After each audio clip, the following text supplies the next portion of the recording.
Welcome in. Welcome in. We are on to week 5. It's been a crazy week already with all the injuries and everything that's gone on so far this week. It's been absolutely wild. It's been kind of a bloodbath after really a pretty easy first 3 weeks of the season of not too many injuries. Now all of a sudden they've all come at once. So, anyways, that being said, let's go ahead and get to it. We're here to answer all of your start sit questions like usual.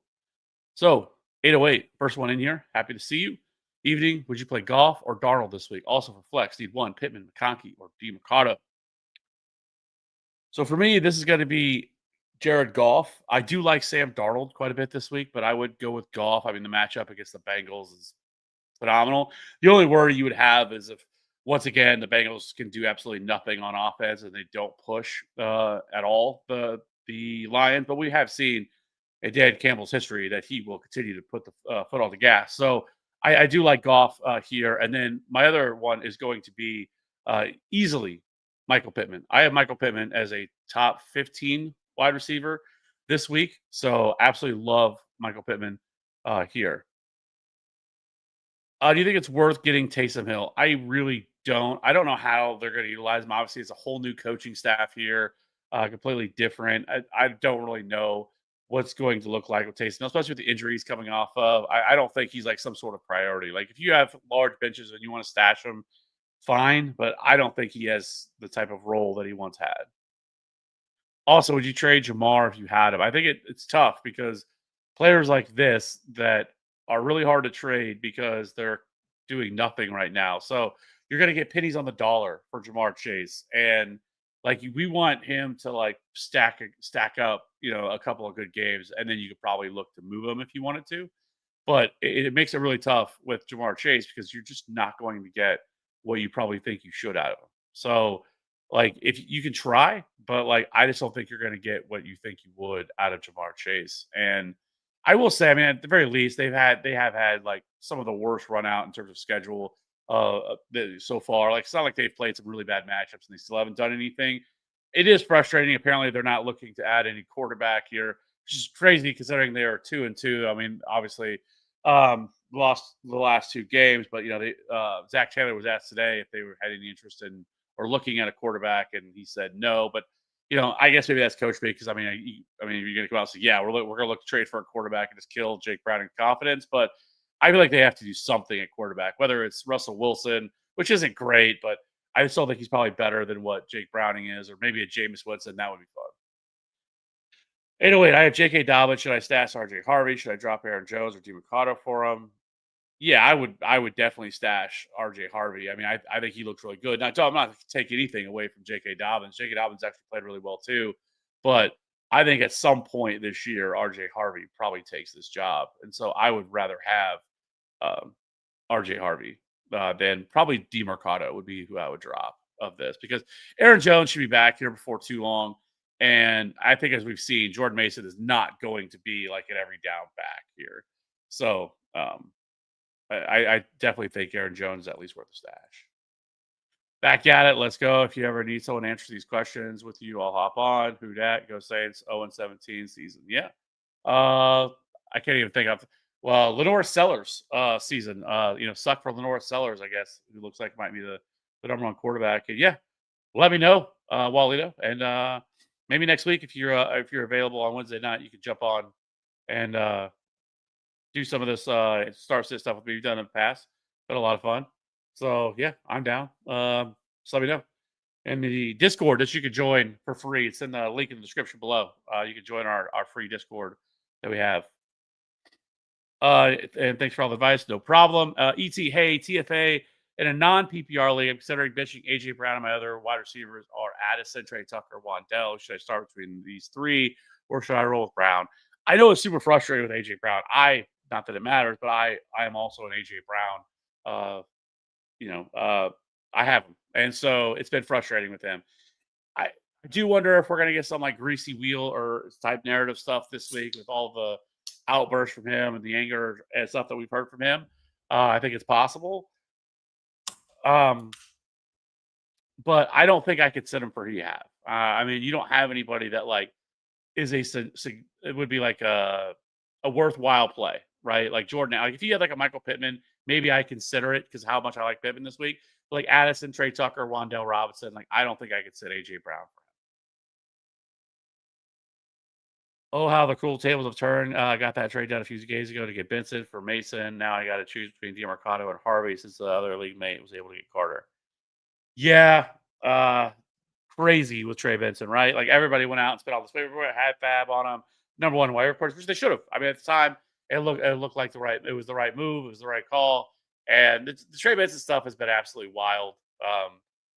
It went from like, oh well, he might miss this upcoming week to the next day of, oh, now he's on IR, out 4 to 6 weeks. So wild times for there. But if you got to choose, I would probably go with DeMarcado because of the fact that I still think he's going to be involved in the passing game. I still think they're going to split touches, um, him and Michael Carter. And so with Harvey, it's just not as good of a matchup against the Eagles. I don't really love this matchup at all for the Eagles. So got a waiver in for the Vikings for some reason. They were dropped. If I can get them, I'll be between Colts, Seahawks, and Rams. Yeah, you go the Vikings. Pretty easily. They play the Browns. Dylan Gabriel's first start. And I know Joe Flacco hasn't been great either, but yeah, I mean they have really struggled to protect the quarterback there in that offense. Yeah, I would still go with the Vikings. Is dropping Ridley, Freyo Manor, or Slayton worth it at this point? Do we have faith that Henry at all, or the game script without Lamar favor Hill getting a lot of pass work? Definitely not excited for it. Yeah, I mean, there was the report today against John Harbaugh didn't rule out Lamar Jackson that maybe they're going to try to get him to play.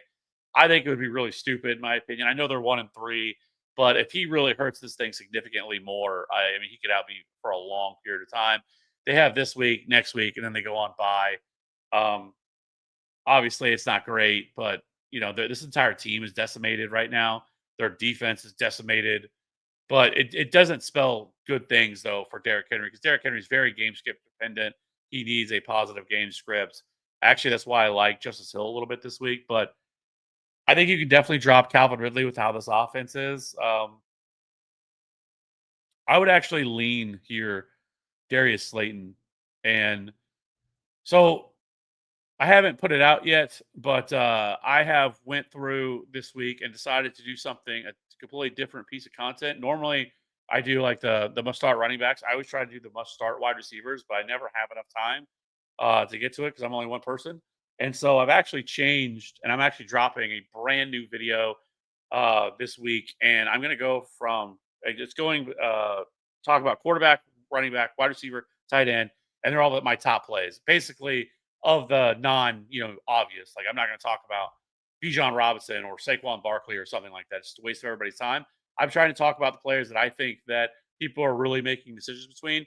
And so I actually talked about Ao Manor and Slayton in that video today.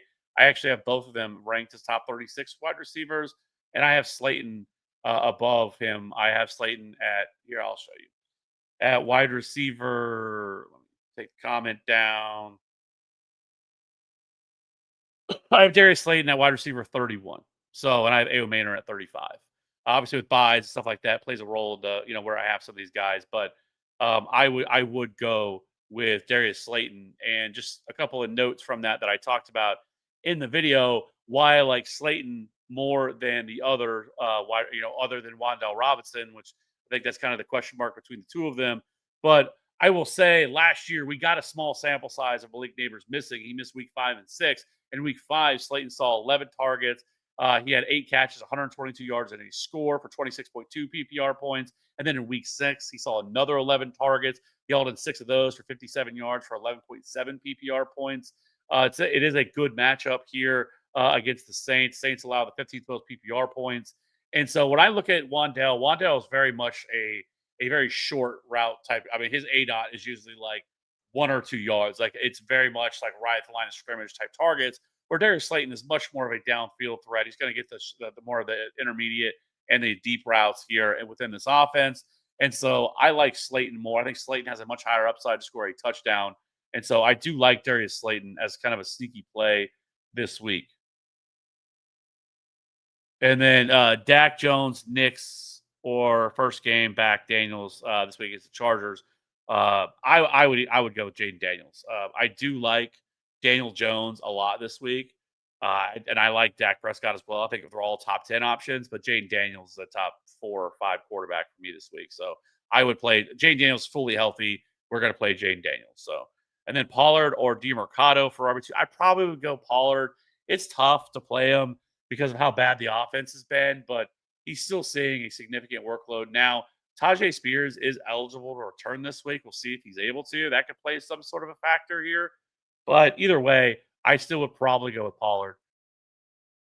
And then wide receiver Godwin, Coleman, or Judy. I am going to go with Godwin here. I was surprised actually, and I'll take a little bit of an L. That I didn't think Godwin would play as nearly as much as he did. I certainly didn't think that he was going to see 10 targets that he saw last week. Now he didn't do anything with them, but still, I think that was very encouraging for his first game back. And so I would probably go with Godwin. And no idea for the flex. Might grab a tight end and throw in at this point. I think if you had to, maybe you go Keon Coleman, thinking that this team is going to be maybe pushed a little bit by the Patriots offense on the Sunday night game that they have coming up. So I'd probably go with Godwin and Coleman. It would just really depend on what tight end option you have to go throw in there. Man, the tight end position has been absolutely brutal this year. So I probably would rather go with the other wide receiver. Michael Brown, star 3, Ja'Marr Chase, Worthy, Tet, or Keenan Allen.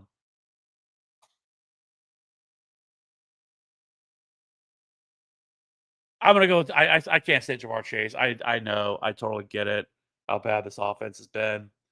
But I do think that the Lions like secondary is not nearly as good as what they just saw in the Broncos. I mean, obviously their pass rush is really good, but I can't say Ja'Marr Chase. I get it, but and then I would go with Worthy, and then I would go with Tet here against the Dolphins. Dolphins secondary is atrocious. I do love Keenan Allen. I wish we could play all four, but I would go with Chase, Worthy, and Tet here. Not good at fantasy. Would you rather want Fields or Dak rest of season as a streamer alongside with Caleb Williams? Honestly, I think it's Dak. Like Dak has looked phenomenal so far to start this year. Like it's close because Justin Fields has the rushing upside, but Dak has looked awesome. I mean, every game he's played in, really, I guess outside of the second half against the Bears, like Dak has looked really good. Like nobody thought he would do anything last week against the Packers. I think everybody thought that entire offense was dead. And I mean, he went out and played arguably one of the best games of his career, without CeeDee Lamb. Once CeeDee Lamb gets back, like this defense is really bad. They're going to constantly be in negative games. We're going to have to continue to throw the ball week in and week out. And so I think it's kind of Dak. Like it is close because like I said, like Fields has such a strong upside because of his rushing upside. But I just still think Dak is probably the safer bet here between those two. What is the use between Aaron Jones, Jason Jordan Mason going back to when he comes back? Mason sees very limited ceiling. Yeah, I mean Mason's limited because he's not involved in the passing game. And that's kind of the concern we had for him. Like he's going to need positive game scripts to be able to rack up a lot of touches. Where Aaron Jones is going to come back and be the pass catching back. I think Xavier Scott, saw what was it like 7 or 8 targets last week, and so like Aaron Jones is certainly going to have a role when he comes back, and so I would guess that it's. I mean, Aaron Jones is probably still going to be like 40% of the carries, 35% of the carries, but he's going to be involved at all in the passing downs, and so I still think it's pretty safe with when it comes to Aaron Jones. Anyway, wife wants to know she needs one wide receiver. She Jameson Williams, and Cavante Turpin. I'm gonna go with Jameson Williams. Jameson Williams hasn't really got there so far this year, but outside of one game, but the usage has definitely been there. They just haven't really quite hit. It has been frustrating because everything they've utilized him has been like a deep threat. They haven't done a lot of the stuff that Ben Johnson did with him and getting the ball in his hand in space, scheme him touches. They haven't done a lot of that with him yet. But Jameson Williams has been close to having some other big games. And so I would still go with Jameson Williams in this matchup against the Bengals. Victor, PPR flex, Christian Kirk, Ramondre. Also, Little or Myers at kicker.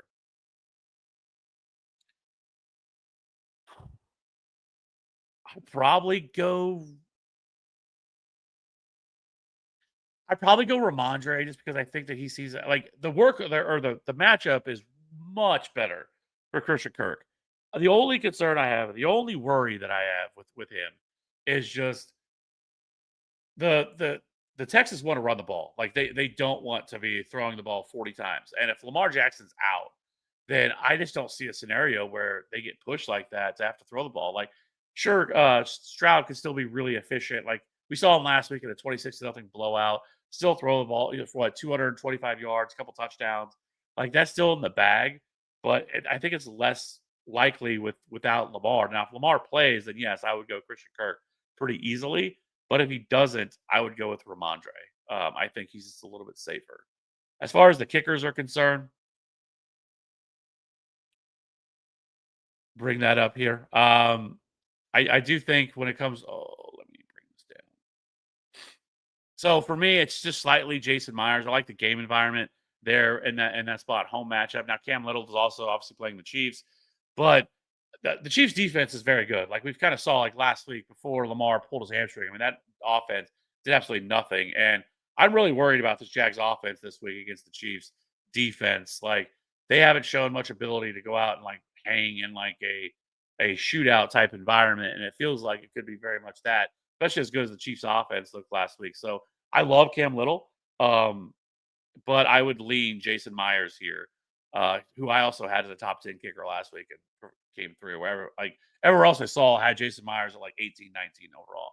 But I do like Jason Myers. He's actually the number 3 overall kicker. I think it is on the season right now, 3 or 4 in fantasy points per game. So he's done a really good job.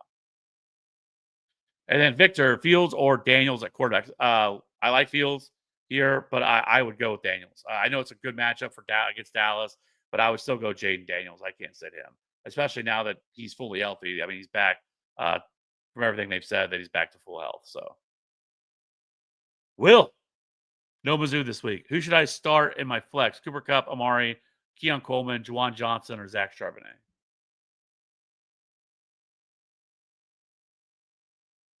I think this is between DeMarcado and Keon Coleman, I think, for me. Obviously, don't mind Juwan Johnson. With Zach Charbonnet, it's more of just like touchdown or bust. But I would probably lean Keon Coleman with this matchup where it feels like the Patriots, I think, can hang with the Bills and really push them because that's what we want. Like when Lamar Jackson has these monster games and throws for 300 yards and multiple touchdowns, is when he's really pushed to throw the ball a lot. And I feel like that the Patriots can do that a little bit this week. And so I do like some of the Bills pass catchers here. I would go with Keon Coleman. I think second would be DeMarcado. But again, I think there's real concern if the Titans can do anything with the Cardinals to make them really throw the ball. How real is the Darren Waller hype? Worth the stash? He's worth the stash for sure. I mean, especially with Tyreek Hill going down. But like, I don't wouldn't say it's hype because like he's 33 years old. Let's keep that in mind. He's also somebody that's already dealt with an injury this year, and he has a long history of injuries. Now, I think there's a much more clear path for him to see targets. Now, last week, again, video I referenced earlier, I talked about this situation with Darren Waller, but just the cliff notes of it. I mean, he played 27% of the snaps last week, and I think it's probably more likely that he probably sees like 4 to 6 targets per game, but he has a really strong red zone role.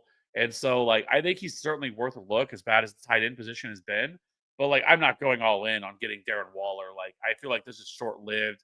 I don't know how long he can stay healthy. And really, it's going to depend on because I don't see like a Johnny Smith type role coming for him at 33 years old. Maybe I'm wrong, but I just lean more towards that. This is probably more of a short term thing. EC, what's up? PPR. Should I roster Theo, Aronde Gatson, or Taysom Hill? So it's Theo Johnson for me. Again, another player I talked about in this video that I had that I'm going to be dropping, and I really would love some feedback when it comes out because I feel like it's a little bit different than what most people do in terms of like content. Like I said, like I would love to see just hear what people think and like if it's something should be added, changed about it. But again, I went through quarterback, running back, wide receiver, tight end. I went through kind of all like the some of the best plays outside of the obvious ones and really talked through a bunch of different players. And so I'm just kind of interested to see what people think because it's a little bit different than what a lot of people do.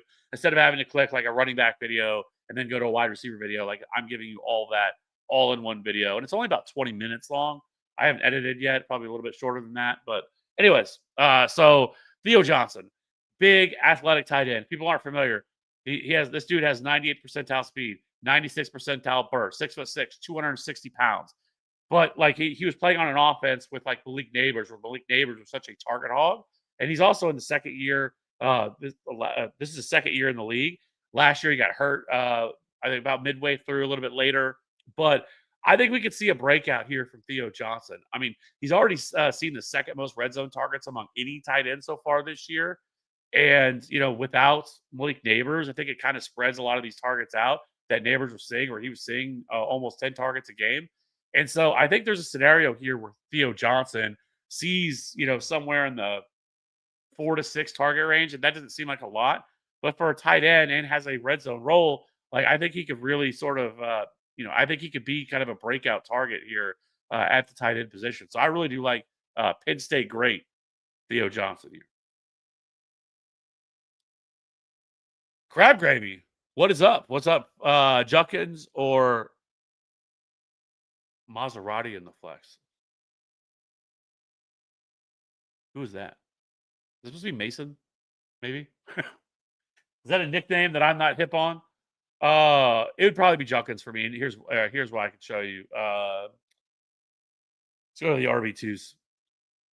I have him as damn near a RB1 this week, Quinshon Judkins. I love Quinshon Judkins this week. He has played really well so far, way more than my expectations for Quinshon Judkins out of the gate. Like I felt like this was going to be a slow ramp up for him, and it really hasn't been. Like he's already the hog of this offense. Like he's averaging 19 carries, 3 targets per game, 16 PPR points. He's already the RB11 in fantasy points per game over those last 2 weeks. The only thing that's been frustrating, he's not really as involved in the pass game, only running 25% of the routes. But like I said, I mean, even when targeted, he's still 16th in yards per route run. And it's actually a good matchup. The Vikings haven't been great against opposing running backs. They've allowed the 9th most rushing yards, 8th most touchdowns, and the 12th most fantasy points opposing running backs. So it would be pretty easily Quinshon Judkins for me, unless that second person is somebody that I'm not hip on, that I would be higher than. But I do really like Quinshon Judkins. We buy homes, non PPR. Start 1, flex 1 QB. Mason against the Browns, Diggs, revenge game, or T. Higgins against backup cornerbacks. Murray or Danny Dimes. And so easily for me, the quarterback's going to be Danny Dimes. Love this spot for him. Love the matchup and against the Raiders. And, if A.D. Mitchell didn't drop the ball right before he went into the end zone, he would have had a better week than he had last week. Last week looked a little pedestrian, but that had something to do with it there. So A.D. Mitchell really cost the Daniel Jones people who started him last week. But in terms of non-PPR, I don't love Jordan Mason, mainly because the Browns' run defense has been really good this year, like really, really good. And he does not involve with the passing game. So if you're not involved with the passing game, well, I think it should be still a pretty positive game script for Jordan Mason. I think it comes down to him or Stephon Diggs. But non-PPR format, I probably go Jordan Mason, mainly because I think he could fall into the end zone and score a touchdown. And I think there's a better chance of it than Stephon Diggs. So over on Twitch, Dartborn, Corum, Kendre, Theo, Strange. What do we? Then half-point PPR, 2 flex, can be a tight end, 12-man. May, JT Pollard, Agbuka, JSN, Juwan Johnson, T. Mercado, Downs, Bench, Caleb Williams, Odunze, Bill, Tootin, Golden, CD, IR spot.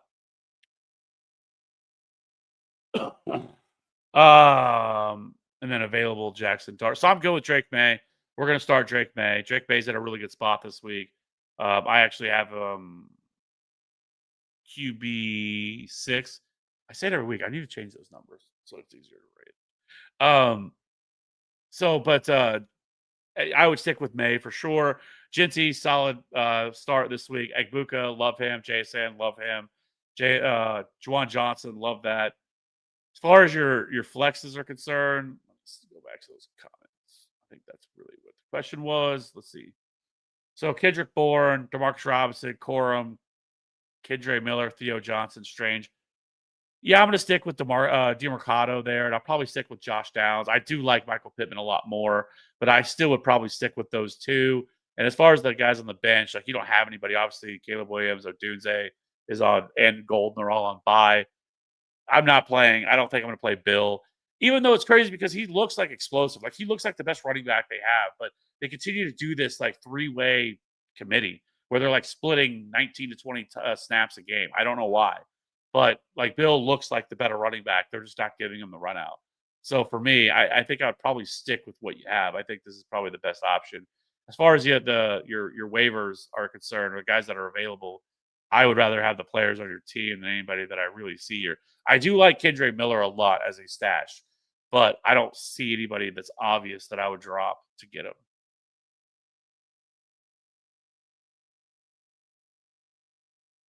You making any moves on players to trade? I mean,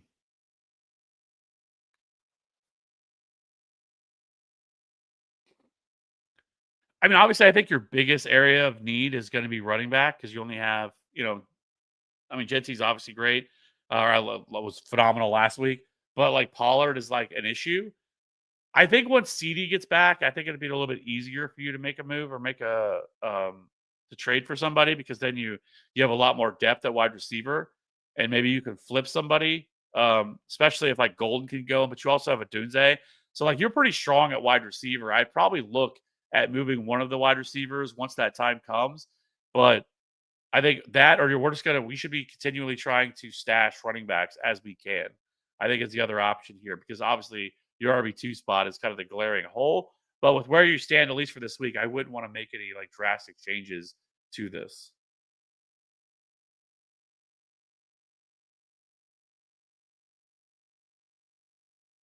I think I skipped one, but I'll answer this first. Exotic Lord trade Alvin Kamara for Ted McMillan, half point PPR. Keep Alvin Kamara and play stuff on Diggs, my streamer wide receiver. I would definitely trade Alvin Kamara if you could trade him for Ted. There's just not a lot of upside. Like you want Alvin Kamara to be traded, like, and then go to the right spot that he actually gets traded to. But I do think there's a pretty good shot that Kamara gets traded at some point here in the near future. But I think if it was I would definitely trade Kamara for Ted McMillan for sure. Victor, what are your thoughts on Brashad Smith? I think he's like an interesting stash. I know today that Andy Reid had said that that they want to get him even more involved than what he's been. He got a little bit of a run, but you have to remember too, it's like he played like 30% of the snaps. Some of that came in garbage time, and then the game was over too. But there was clear they were trying to get him a little bit more involved. He does offer a lot of juice for sure. Like he probably has way more juice than like Kareem Hunt does at this point. But like his size, I don't see the Chiefs ever turning into him because one, like I've always said, like you have to be able to pass protect to be able to play a lot, especially third down role for this offense, which is why we're seeing so much Kareem Hunt because he's able to do that. And so I don't see a scenario where Rashad Smith plays unless he dramatically improves his pass protection, where he plays a lot. Now, is he worth a stash? Yeah, I think in like 12 team leagues that have like 6-7 bench spots, sure, I think he's worth a stash to kind of see how this all plays out because Pacheco hasn't played well, Kareem hasn't played well, but I also feel like there's probably a higher chance they end up trading for a running back. But as of right now, Rashad Smith is still a decent stash.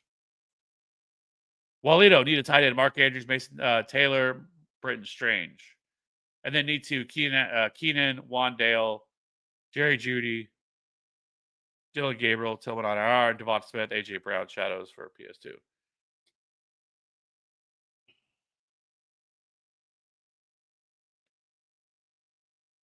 I think for tight end here, I would probably go with.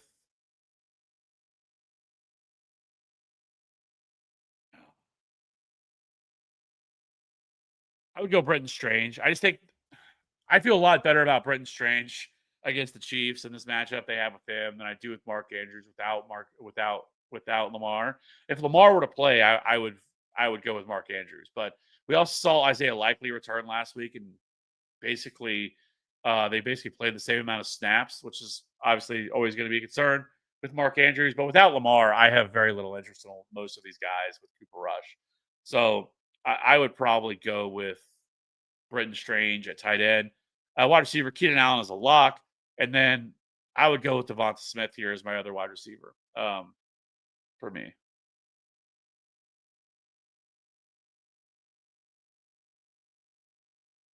Jose, yeah, A.O. Manor, yes. Like, if they get, like, they do have some better matchups coming, and that's what I'm excited about for this team.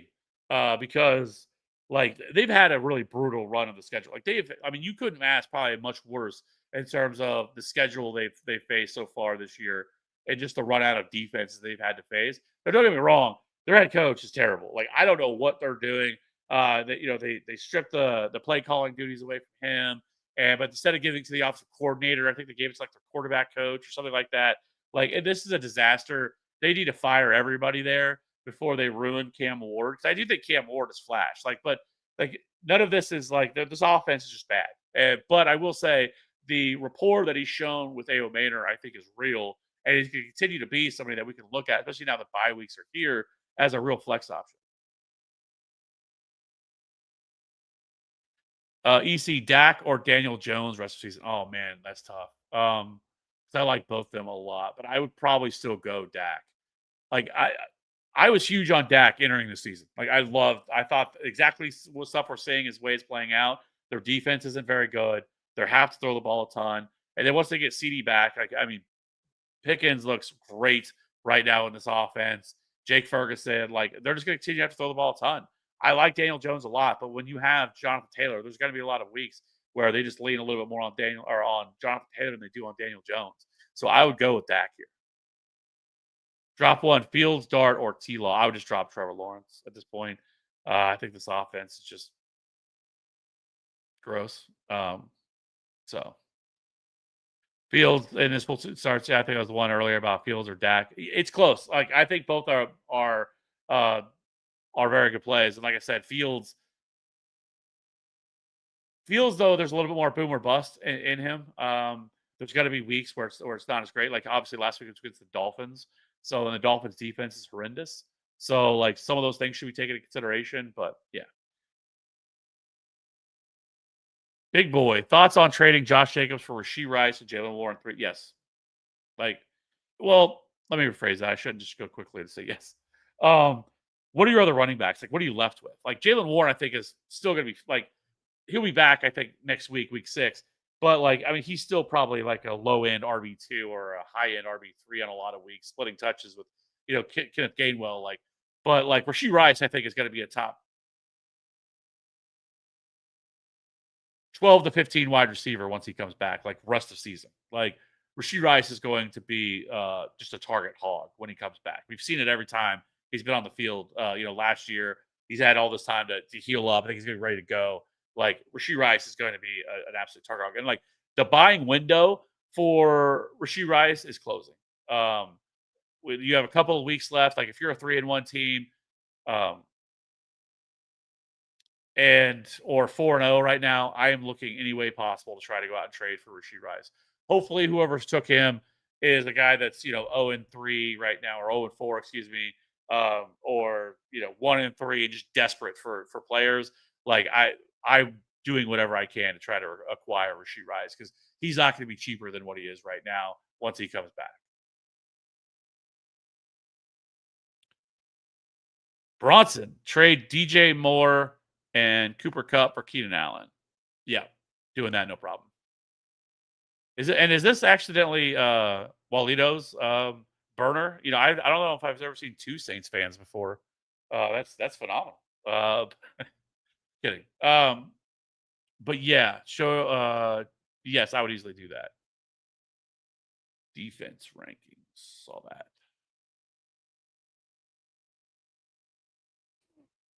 So these are the defense rankings.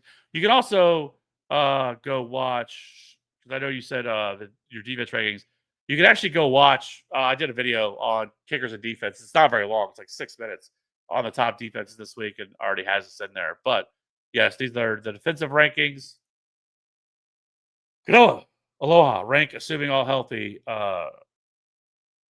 Ridley, Bond, Sean Tucker, Bucky's out. Assuming that's Ravion Henderson is what my guess would be. Ridley, Bond, Sean Tucker. I just don't know exactly what's going to happen with Sean Tucker. I think it's going to be more Rashad White who's going to. Now we've seen Sean Tucker once, a player gets hurt, and like I mean, last year he had that one monster game, but I think that was against the Saints, and but I still think Rashad White probably handles the majority of the touches and the pass catching work here.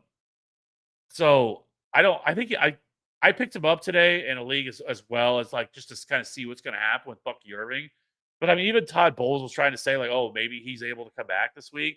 I don't see it. Like, I think it would be malpractice to rush him back if he's in a walking boot. Like, what are we doing? Like, it's 1 week. Like, it's okay. Like, I think Rashad White can handle it for a week or two. Like, don't rush him back and get him even hurt even more.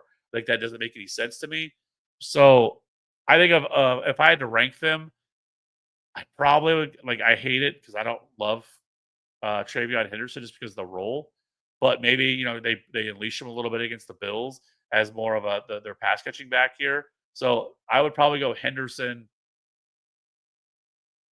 Ridley, which I don't love, Tucker, then Bond is probably the way that I would deal with it. Should I start Mason or ETN half point PPR?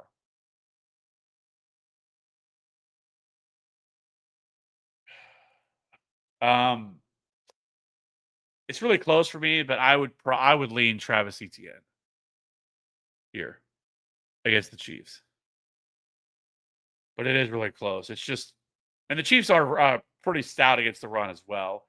But ETN a little bit more involved in the passing game. I would go with ETN here, based solely off that.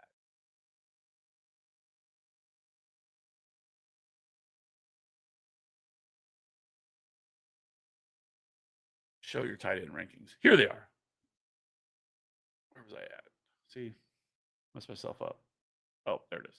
I need one to drop. Dowdle, Tracy, DeMarcado, Hunt. I would probably just drop Kareem Hunt, honestly. I know you could probably drop Tyrone Tracy, but I don't think I'm ready to do that quite yet. I would like to see what happens when he comes back because I will say with Cam Scatteroo, now it wasn't the best matchup because the Chargers are really good against the run, but like he was not efficient at all in that game. He ended up with 90 yards, but like, well, I still think Scatteroo is probably the definitely probably the RB1 rest of season, but I'd be interested to see what Tracy's able to do when he comes back. So I'd probably rather hold him. Kareem Hunt's the one that I already know who Kareem Hunt is. Kareem Hunt's not getting any better. Kareem Hunt's not going to take anything. Like Kareem Hunt, who he is at this point, I'm okay with dropping Kareem Hunt with all the other running backs you have. Marvin, should I start Chase Brown or BTJ? Man, I would probably go with Brian Thomas against the Chiefs. I would love to say Chase Brown. I don't know why they don't just instead of trying to run the ball, just utilize him on screens as much as possible, get him in space. They did it a little bit more last week, and I would say even last week though, early in the game they got him involved early, as a runner, and he was running pretty well. They moved the ball down the field, and then it's like they just abandoned it. In the next like 2 or 3 drives, you just have Jake Browning out here trying to throw deep, and I'm like, what are we doing? It's like 3rd and 2, and we're out here chucking the ball deep every single time. I get it. You got Jamar Chase and T. Higgins, but like it feels like they're not doing him any favors whatsoever to getting him like easy passes and easy reads to get the ball out of his hands quickly. Like I don't really understand what we're doing, and like you really should be throwing the ball deep anyways. Whatever you have as bad of an offensive line they have. Like I know you don't want to be one dimensional, and I know you have arguably two of the best wide receivers in the league, but like I don't know, they're not doing him any favors. So I probably would go Brian Thomas Jr. here in this spot. Don't love it. I know he hasn't been great either, but I have just a little bit more faith in Brian Thomas at this point. Hey, how's it going? I hope everything is well. Who should be my wide receiver 1, wide receiver 2, wide receiver 3? Slayton, Debo, Slayton again, Malik Washington, Kirk, Cup, Bond. I have Evans. Debo for sure, top 12 wide receiver this week. And then I would go Darius Slayton. I am really interested to see what they do with Malik Washington. He's always been somebody I really liked, even when he was coming out of college. And he kind of fell a little bit further than I was expecting, but he's never been really given a huge opportunity. And I would say late last year, he got a little bit of a run and looked pretty good. Like I think Malik Washington's like a really interesting stash. here within this offense because I don't think, like I said, Darren Waller is going to be that guy. I think Waller will get touches for sure and targets. I mean, but I think Malik Washington could be really interesting in this offense. So he's a very good stash. I don't think I would play him this week. I think I would go with Christian Kirk though, but he is certainly somebody that I want to have stashed. Hudson offered Devontae Adams for Jamar Chase. Other receivers are Brad Thomas, London McMillan, full point PPR, and 2 and 2. Need another running back.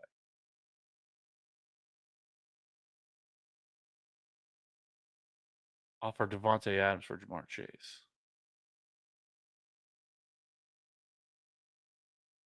I mean, it's crazy to think that like you normally be like, yeah, that's a slam dunk. Like who wouldn't trade Devontae Adams at this point for Jamar Chase? Like if you asked me that week one, now not so much.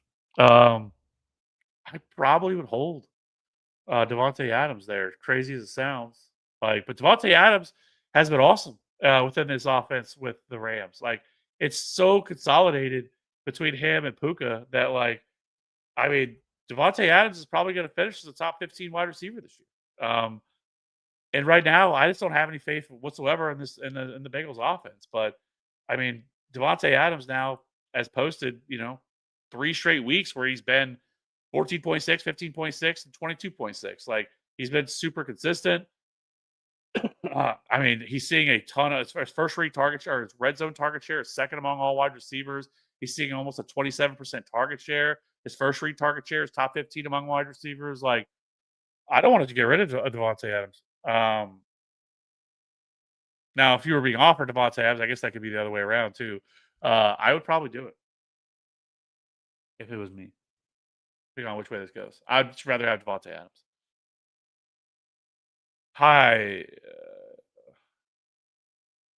should I do this trade? I give up Jordan Mason and Kenneth for J.K. Dobbins and Travis Etienne, PPR 12 team league.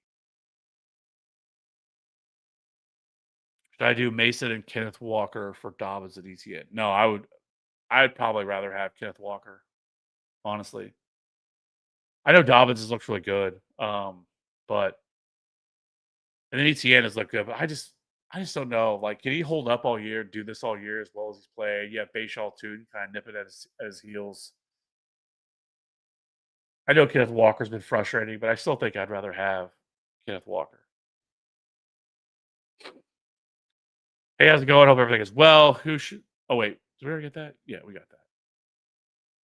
Trade Junkins for Tet. Trade Junkins and Tet for Bijan. I mean, absolutely. I mean, if you can get that to work, I mean, sure, I'm doing that all day.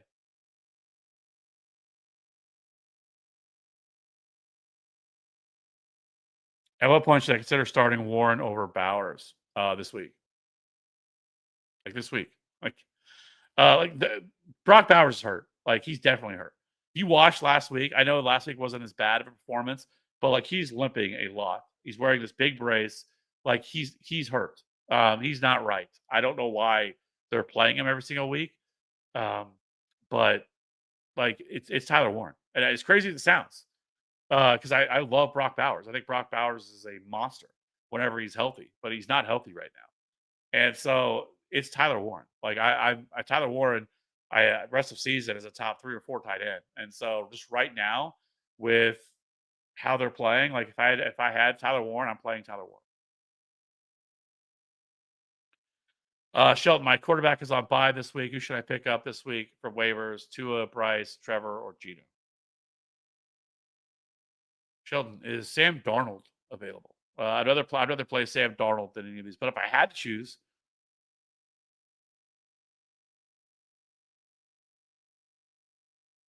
let's see.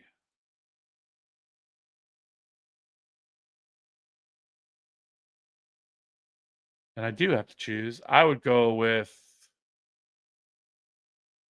Gino and hope that he bounces back. Like I don't love it, but I have Gino ranked the highest. I have Gino at 18, Trevor at 19, and Tua at 20. Bryce Young, excuse me, at 21.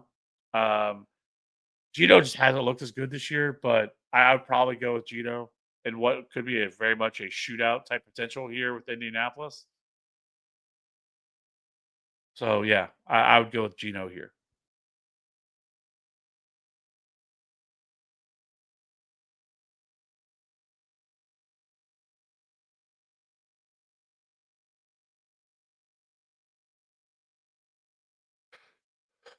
Judkins or Marvin Harrison?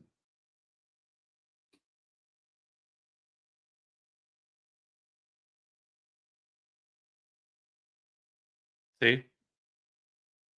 Maserati is everybody see, I guess I'm not, no, I'm not up on the lingo here. Uh, I didn't realize that's what he was called. But,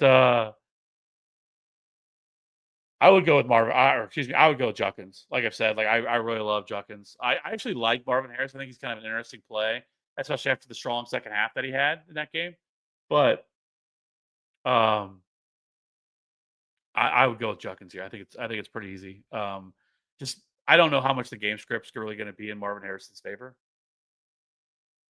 for them to really have to throw the ball. So, who we starting? Malik Washington, Bourne, Demarcus Robinson.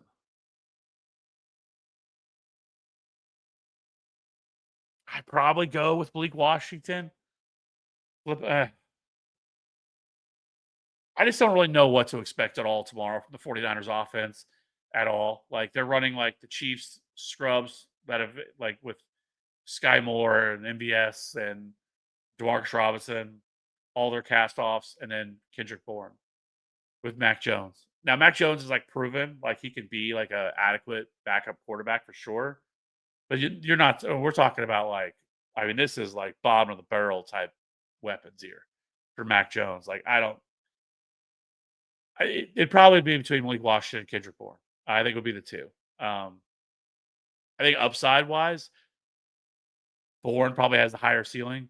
I think Malik Washington's crazy styles might be a little bit safer. Just because I think the game environment is better.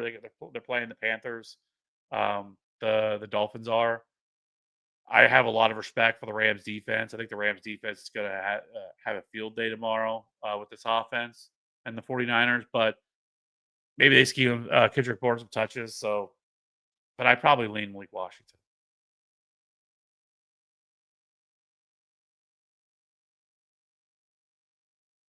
Yeah, okay, that makes sense. See? Thomas, how are you on Rasheed Rice for season? I have him stashed right now, and I might have to drop him since I don't have. No, you're not. We don't drop Rasheed Rice, sir. We don't do that here. Rasheed Rice. We haven't held Rasheed Rice for 4 weeks to drop him right before we get to the finish line. Rasheed Rice is going to be phenomenal. I've already kind of talked about this, but top 15 wide receiver rest of the season easily. Like we're not dropping Rasheed Rice. You have to have somebody else on your roster that you can drop than Rasheed Rice. Hollywood or Bond rest of season. Oh man, probably Hollywood, but there's got to be some better wide receivers you have than these two. Just because when Rice comes back, I think the way this is going to play, it's going to be Rice, Xavier. And I actually think it's going to be Tyquan Thornton is probably going to be the number 3, with Hollywood probably being number 4. I mean, Hollywood's still going to play, still going to see some because the Chiefs kind of have a little bit more of a rotation at wide receiver. But I do think Bond's interesting, but I just hate their quarterback play. Like, I think Bond could be somebody like maybe next year that we were talking about if they can actually get a quarterback, they can draft one or do something to get a quarterback here. But it's hard for me to trust him.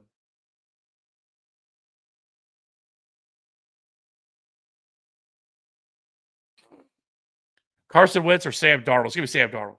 Really like Sam Darnold this week.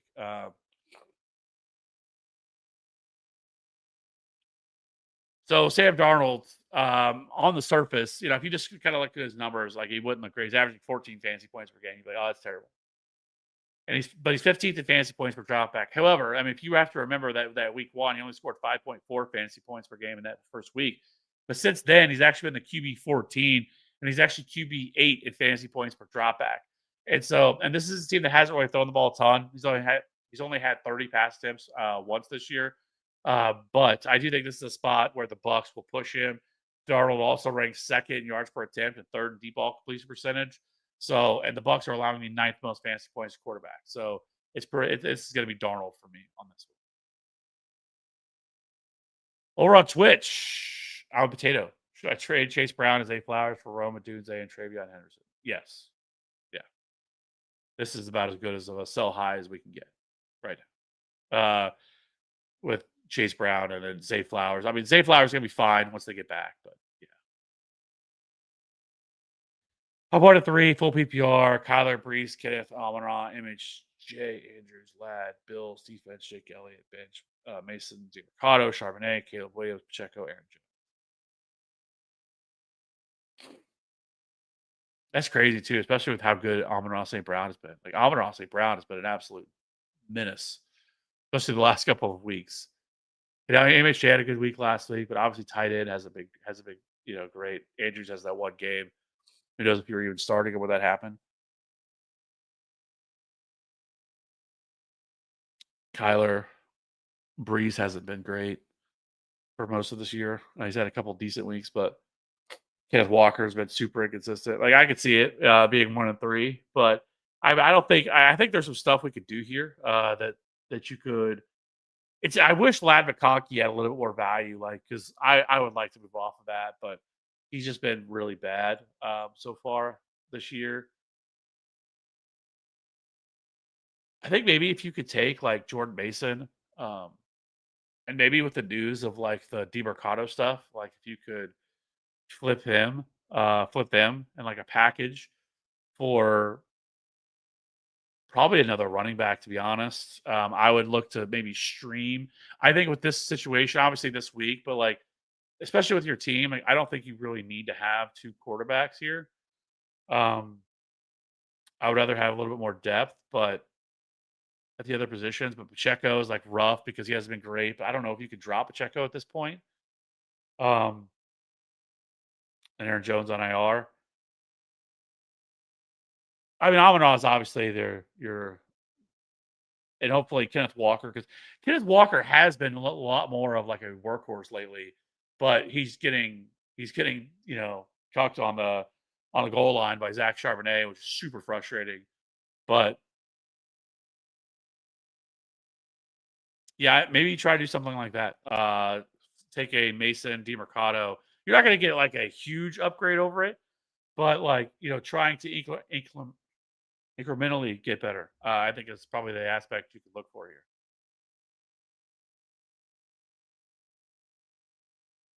Kanoa, Woody Marks or Ao Manor? It's easily Woody Marks. Like not even close. Absolutely love Woody Marks this week.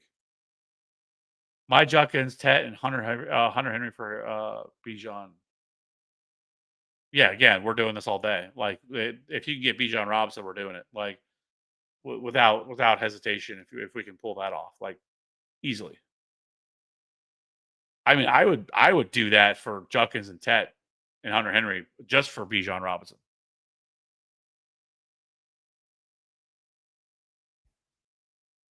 Should I trade Chase Brown and Zay Flowers? Oh wait, we already got that. Yeah. Yes, I would do that to get Roma Dunze, which we already got that. Emilio, neither RB2 in a standard league. Javante, Travion, DeMarcado, or Woody Mark. Standard league is going to be Javante. PPR format is going to be Javante. Love Javante Williams this week. Dark Riptide. Should I start Kenneth Walker or Chris Olave? It's going to be Kenneth Walker for me. I do like Chris Olave this week. Crazy. The dude is like second in the league in targets, and he's only averaging 12.7 like fantasy points per game.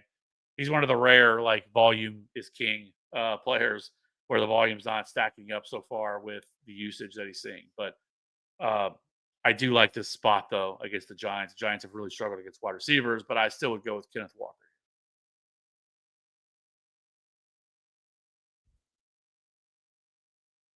18 PPR. Javante Williams. Give Javante Williams. Get Quentin Johnston. The running back still would be James Cook, Achane, Henderson, Woody Marks, G Mercado. Wide receivers would be CD, Puka, Tet, McMillan, Ladd, Olave.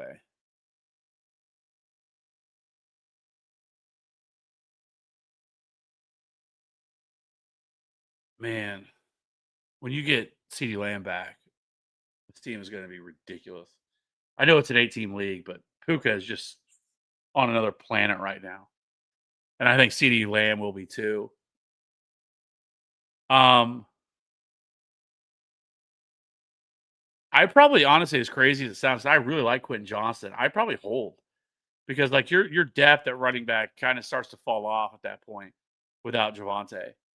James Cook, HN obviously are really good, phenomenal. But and Henderson, I hopefully at some point they give him more work. And I do like Woody Marks a lot, so I like that spot you have in there.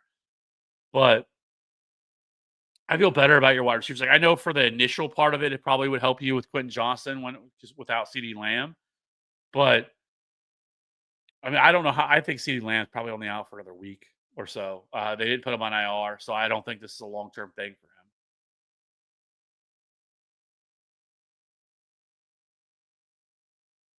him. Should I drop Justin Fields because he's at the same bye week who I have, and I picked up Dart.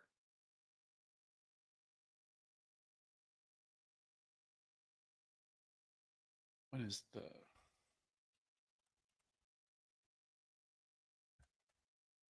I don't even know what week they're bye week. Week 9. No, I would not drop Justin Fields for one. I mean, if I had to choose, I would drop Baker before I drop Justin Fields in fantasy football. But honestly, I wouldn't worry about it right now. I like it's week 9 is a long time away. And so, like, more players are going to get dropped between now and then, and I would rather hold. Um, I would just wait. I don't think there's a reason. I don't think you need to be going out and making these like when you're talking about week 9, and that's a long time away, and so many things are going to happen between now and then that it could look completely different, and you don't even need to pick up Dart. Like I would rather have Baker and Fields right now than Jackson Dart. Woods girl, do you like these three defenses this week? Colts, Rams, Jags. I'm deciding between them as Arizona's taken and their get after it defensive points aren't as good as these guys anyway. I mean, actually, I love the Cardinals this week. They're, I mean, this is you couldn't ask for a better matchup against the Titans. The Titans are allowing 5 sacks a game. Offense looks completely inept. But if I had to choose, like I would go with the Rams. Would be the other option because they're playing just the preseason, the 4th week or the 3rd week preseason version of the 49ers right now, this week. So I probably would go with the Rams if you don't want to go with the Cardinals. But I love the Cardinals this week. Orlando, you guys take care. Good luck to you, and good luck to you, sir. Nino Sutton or Rashee Rice rest of season? Easily Rashee Rice. Rashee Rice, and it's not close. Not good. Fantasy Keenan or Jacoby rest of season. It's going to be Keenan. I didn't think I would say that. Oh, I guess I could put this away. See, I'm I'm doing it. I'm doing it this weekend. I'm going to change this graphics so everybody can see this stuff because it's so I don't have to block it from everybody. But anyways, where are we at? Yeah, so Keenan or Jacoby Myers rest of season. So for me, I didn't think I would love like Keenan Allen coming in this year. Like I was like, oh, he will see some work. He's gonna see some targets, but I did not think he was gonna be as involved in this offense that he's been. Obviously, and with the Chargers throwing the ball as much as they are, I mean, 40 pass steps per game, third most in the league right now. I mean, they can easily support multiple pass catchers, and that rapport that he has with Justin Herbert is still there. He's the number 2 wide receiver. I like Jacoby Myers, fine, but their offense just hasn't been that great this year. I would stick with Keenan as the one that I would want more.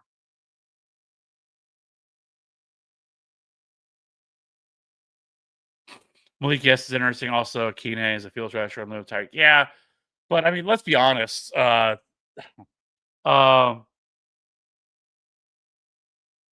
Tyreek Hill, I mean, Artua hasn't been great at deep ball this year. He has really struggled throwing deep, which is what has frustrated Tyreek Hill. So, like, yeah, I mean, Nick Westbrook Akine, they have him there, but I think Malik makes a lot more sense in terms of what they look to do and scheme touches to than Nick Westbrook Akine. Like, I think Akine could end up having like a couple of like spike weeks where maybe they are able to hit him deep, but that was something that they've struggled with all year. I mean, even with Tyreek. So Yeah. Would you trade Addison and A.O. Manor for Jalen Hurts? I'm letting no because I already also have Herbert and Purdy and would probably have to get rid of for one. I mean, yeah, if I could trade Addison and A.O. Manor for Jalen Hurts, I'm doing it without even second guessing it. Um, I mean, he's a top 4 quarterback. And if you really wanted to, I'd make the move and then trade him myself for something different, for somebody else that needs a quarterback, if that's what you had to do. Or just hold on to him and trade Herbert. Purdy, we're getting to a point where this injury is going to end up feels like it's going to be an all year thing with this turf toe that he's suffering, and it could end up developing into a point where it's like Joe Burrow, where he's out for multiple months. I'm highly concerned, and this is the second time this has happened. Super Dave lost neighbors. Yeah, just I said it in the waiver show. Uh, I have no I have no idea why NFL teams aren't required to have grass fields. Like, how many more times we have to have these dudes get hurt on turf? And not just ACLs or Achilles, like all the other injuries that have come with these turf fields. Like this is a billion-dollar business, a multi-billion-dollar business. Why are we playing on turf fields in 2025? Like it's like let's get rid of it. Just play on grass. Like all the players want grass. Like I haven't heard one player be like, yeah, actually I like turf. I like playing on turf.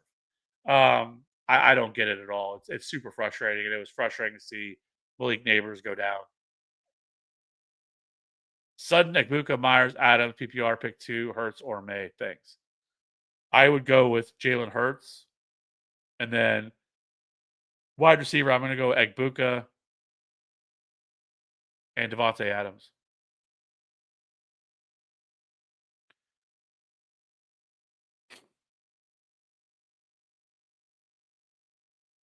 JP here. I think we're trying to. Are you testing my how much I love Bijan? Josh Allen and Junkins for Bijan. I have love and can ask for Bo Nix or Caleb Williams in return. One quarterback, one flex.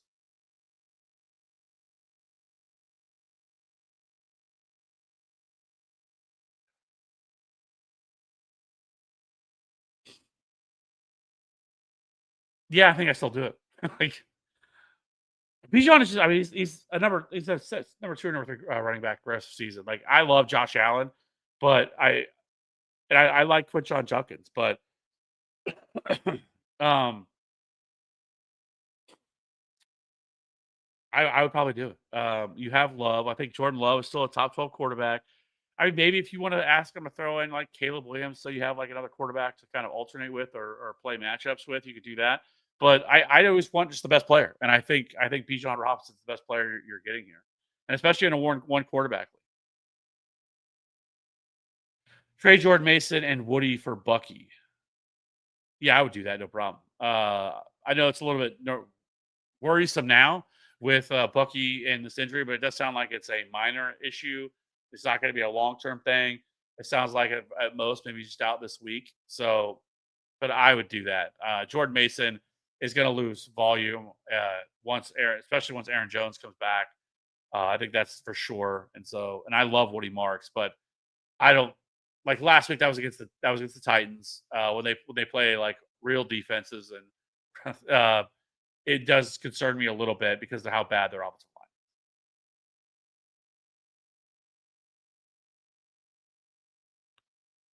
Mason or Williamson? I'm guessing that's Williams, like Javante. If that is, that's Javante Williams. Pretty close, or not close, pretty easily for me. Nicholas, should I trade Henderson and Pittman for Worthy and Woody Marks?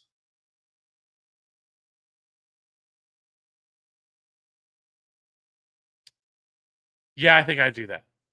And I love Michael Pittman. Like I think he's easily a top 20 wide receiver the rest of the year. Like I think he's really good. But I also love Xavier Worthy, and I think that even when Rashee Rice comes back, he's still going to be like second targets.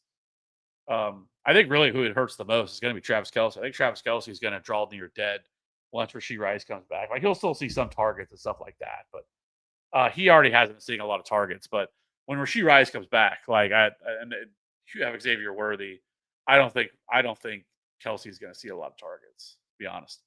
Pick 2, running back, 2 wide receivers, 2 flex to play with Puka and Ferguson. Puka's been so good. Hubbard, Marks, Bill, Harvey, Kendre Miller, Fannin, Brashad Smith, Sean Tucker, Downs, Tolbert, Bond.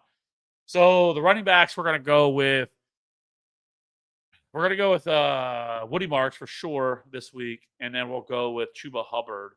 So I am getting somewhat concerned with Hubbard, and I guess he's been dealing with some sort of a calf injury, which worries you a little bit. Rico Dowdle starting to creep up a little bit, but I still probably would go with Hubbard and Marks here at running back. The 2 wide receivers.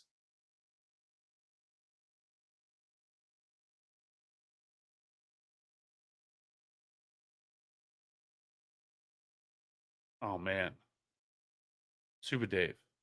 I guess. I mean, obviously, I play with, so okay, Puka's not involved in this. So Josh Downs and Jalen Tolbert, I guess, and then the flex we're gonna go with RJ Harvey and Bill.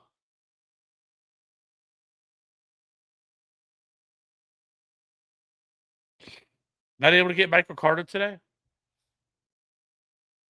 But yeah, I think that's the way that I would play it. Bam first. Start 1 quarterback. Nick Stroud, Dart. Start 1. Theo, Taylor, or Tanges. I'm gonna go with Theo Johnson at tight end, and then at quarterback, I'll go with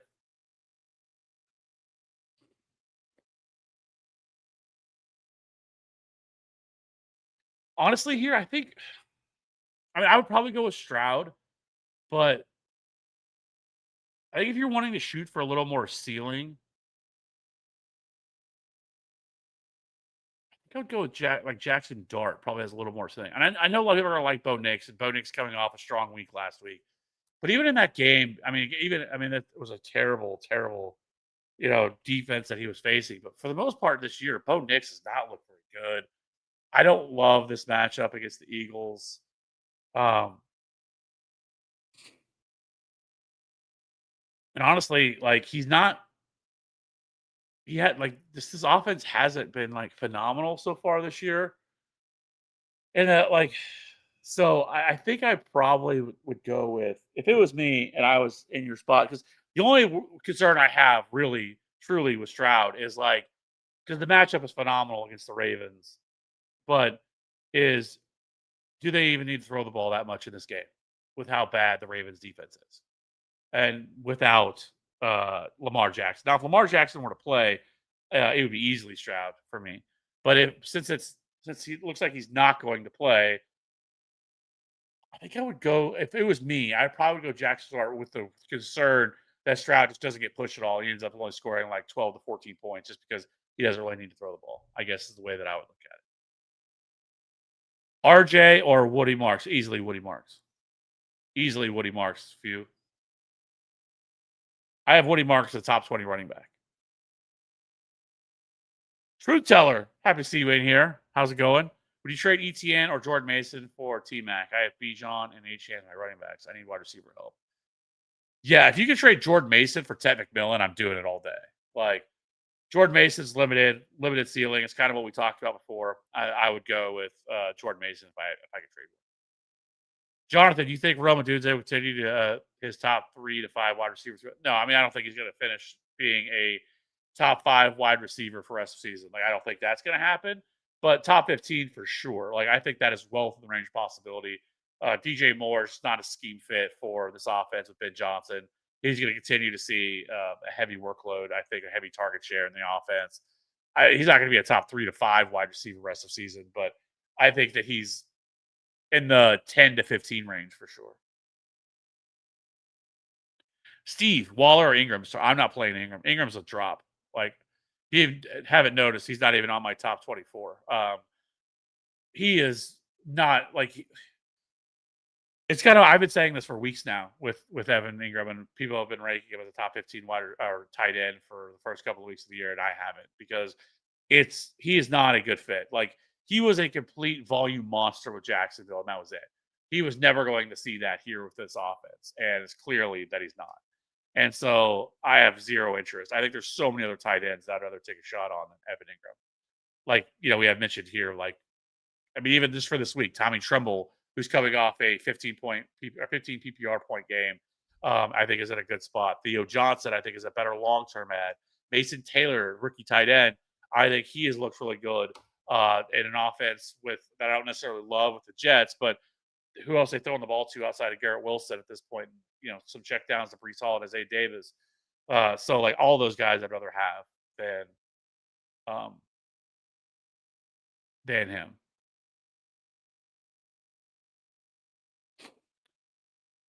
I have Jay Daniels in May. I need to start a RB. Should I trade one of them? And if so, who could I get?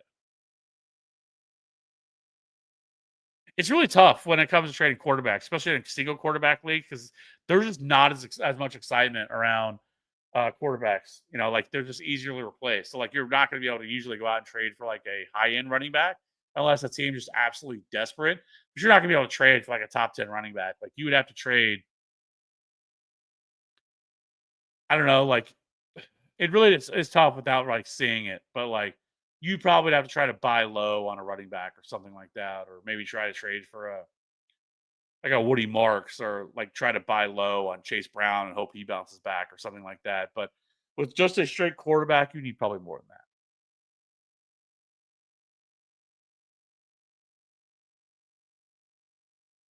than that. I'm assuming that's AJ Brown worth a start over Marvin Harrison or Johnston in a standard league. I would start him over Marvin Harrison. I would not start him over Quentin Johnston. Brees and Judkins for London and Kenneth Walker, full PPR 10 team. I would want the Drake London side. 10 team Superflex Dynasty, get Josh Allen for Drake May and James Cook. Yes. And we know James Cook's going to be with this team. He signed an extension this offseason.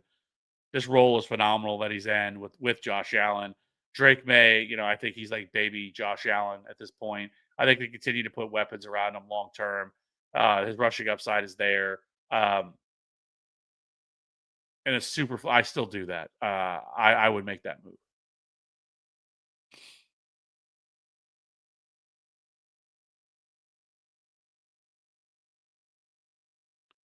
DeMarcado and Mason. Should I trade Ladd and Mason for Godwin and Pittman? I mean, yeah, if you need wide receiver help, yeah, I would do that. What do you think of Isaiah Bond? Do you think he could do good this week? It's. I mean, they're playing against. You have a rookie quarterback playing, Dylan Gabriel. It really understanding of what that's going to turn into is a crapshoot. Like generally speaking, it's really bad. Like normally, rookie quarterbacks who start, especially in their first game, don't end up well. And they're also playing one of the most aggressive defenses in the league in Brian Flores and the Vikings. So like this could get ugly. And so I think Bond is an interesting stash. I mean, Bond, if he didn't have the off-field stuff, would have been drafted significantly. I mean, well, they didn't get drafted, but would have been drafted probably like, I think anywhere from like the 3rd to 5th round, I think, would have been drafted. So, like, I think there's great value in this of like stashing somebody like him. But at the same time, like, I just don't love the offense. Like, in the quarterback play, I don't know what to expect. And so, um, I wouldn't play him this week for sure. But like I said, I mean, he's a decent stash.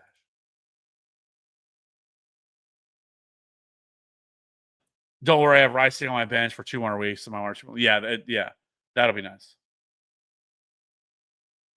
Are you going Amari or the $1,000,000 question for week 5 is this? Are you team DeMarcado or are you team Carter? I think that's the battle lines that we've drawn this week in fantasy football, especially on Twitter or X, whatever you want to call it. That's kind of where it's been today, like whatever side you fall on here. I personally think both of them are top 36 play. I think they're both flex options this week. Let me put it that way. I lean Michael Carter because I think he is going to be the early down back. I don't see them giving that role to DeMercado. I think he's too valuable for what they do on special teams. I think he's going to continue to be the pass catching back. I think he'll work in as the as a running back here within the offense. But I think it's going to be Michael Carter who's going to get the early down goal line type work. He's and will also get some targets, but I think it'll be DeMercado. But really, where it comes to me is they're playing the Titans. Like I just can't see the Titans all of a sudden coming out and having a big like offensive game here. And so if they're not pushed, I just don't think they're going to throw the ball that much. And if they're not, then I just think that sets up better for Michael Carter.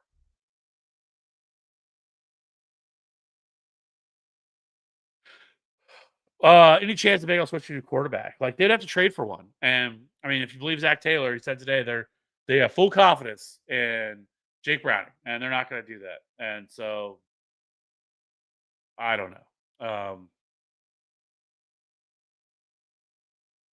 I don't think they will.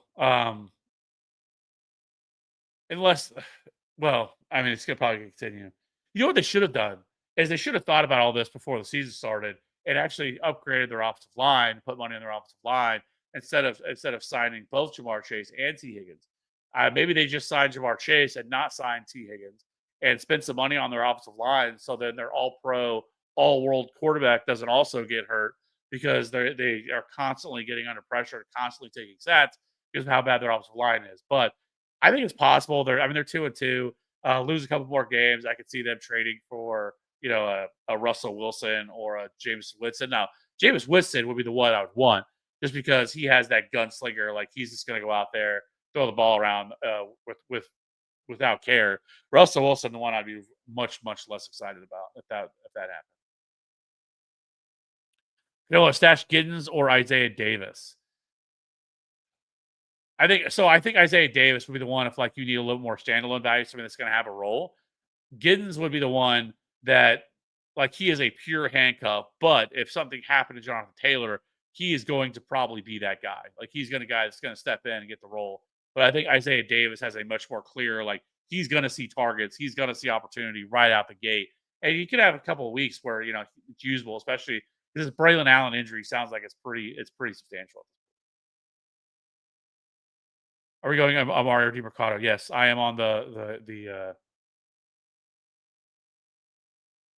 the Michael Carter side of this. Grossbeak, who are we flexing? Michael Carter. I have Michael Carter at like RB 26. I have DeMercado at RB 30 or 31, and it's full PPR.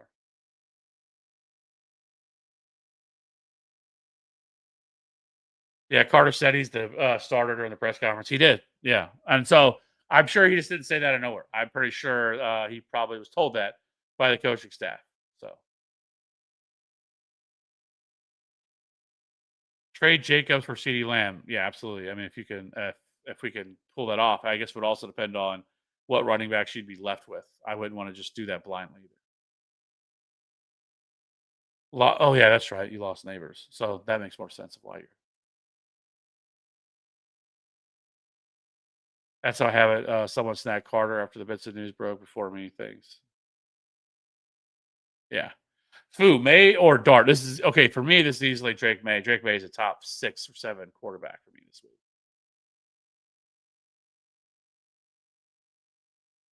You think I get any value? Why does your value trading or no? I mean, unless you're talking like, I mean, you'd have to be trading for like. It really depends on what you define value as. Like you'd be able to get like a Elike Manor or a Troy Franklin or somebody like that. Like you're not getting anything substantial. Henry or Jamar rest of season. This is crazy to see this kind of question, but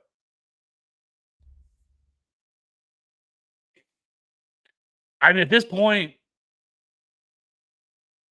I think you probably got to go Derrick Henry just because the Lamar stuff is so short term. Um, and Lamar's going to miss in the next couple of weeks, but I probably would go with Lamar, which seems crazy because this year, I mean, Jamar Chase was the number one overall pick, like almost unanimously. So seems kind of crazy. Would you stash Loveland over Fan? And I don't want to rely on either, but Ferguson, but the waiver is barren. No, I would rather have the Fan inside.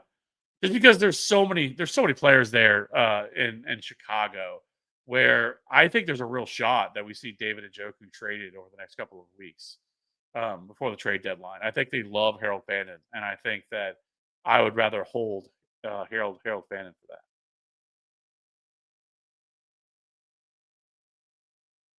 I lost neighbors. I traded Jitsi and Trey Tucker for Junkins and Marvin Harrison. Did I get enough? Yeah, I mean Jitsi obviously was phenomenal last week, right? But like um I think there's going to be a little more ups and downs with that just because of how bad their offensive line is. The Trey Tucker doesn't really matter to me. So really, it's like you traded Jitsi for Junkins and Marvin Harrison. Like, especially if Marvin Harrison like turned a corner after that, because like he was like super emotional after he caught that touchdown. Like, because I mean, he played about as worst of a half he could the first half. They played a really solid second half. So, um, but yeah, and I think Junkins is going to be really good regardless. Anime, wonder where you've been. Sorry, I missed the first month of the season. Been unlucky with work. Yeah. You need to tell them what the TFA live shows going on Wednesday nights. They need to understand what you got going on. Happy to have you here. How do you feel about Juwan Johnson with Taysom and Moreau coming back? Also, Mandrews with Russia quarterback.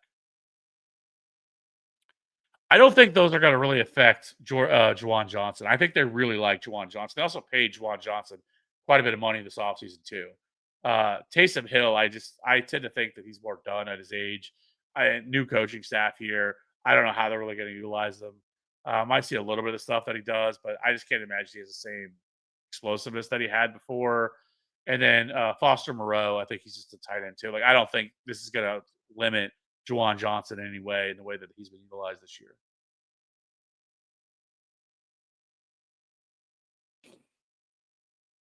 Why are we even playing standard? It's crazy now because like I can remember a time that like standard leagues were like standard, right? That's why they were called that. Like and like when like PPR was like a very early thing and people were like, oh my god, we can't play that. And now it's like switched and nobody plays standard leagues anymore. It seems like outdated, which it is because I just don't think a lot of people play it anymore. But I've always felt like with standard league, like even like back before like standard was the standard, was for me was had more to do with like it feels like it really limits your pool. It makes running backs a little bit more like way more valuable than like the other a lot of the other positions, and it kills like the pass catching running back and stuff like that. Like I think halfway PPR is probably the happy medium between the standard people and the full PPR people. It's kind of the way that I look at it. Drop Ollie or Andrews. Sad to admit, but I'm just not holding a backup for fun. He is one of my flexes, and with all these injuries hurting, I would drop Ollie Gordon. I think if I had to choose,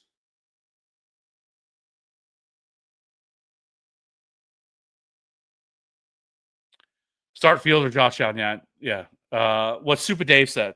It's always Josh Allen. Yeah, we're always playing Josh Allen. As far as backup tight end goes, I got McBride. Yeah, I mean, I think you. I mean, if you had to, you could drop Mark Andrews. I mean, especially with these injuries and everything going on.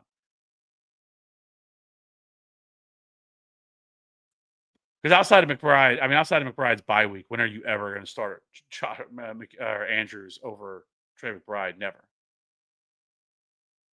Should I do Mason and Ladd for Pittman and Godwin? Did we already answer this? Yeah, I have no problem with doing this move. I